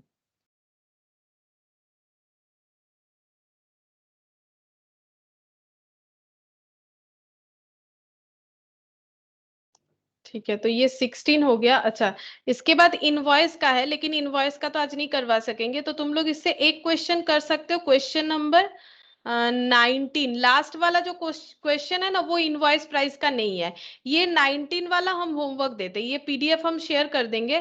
क्वेश्चन नंबर 19 जो है ये हम होमवर्क देते हैं, बाकी नहीं दे रहे क्योंकि बाकी जो क्वेश्चन है ना वो इनवॉइस प्राइस का है, तो इनवॉइस मैंने नहीं सिखाया तो एक ही होमवर्क दे रहा है। बाकी तुम लोग को आज जो किया वो एक बार प्रैक्टिस कर लेना, ये होमवर्क रहेगा।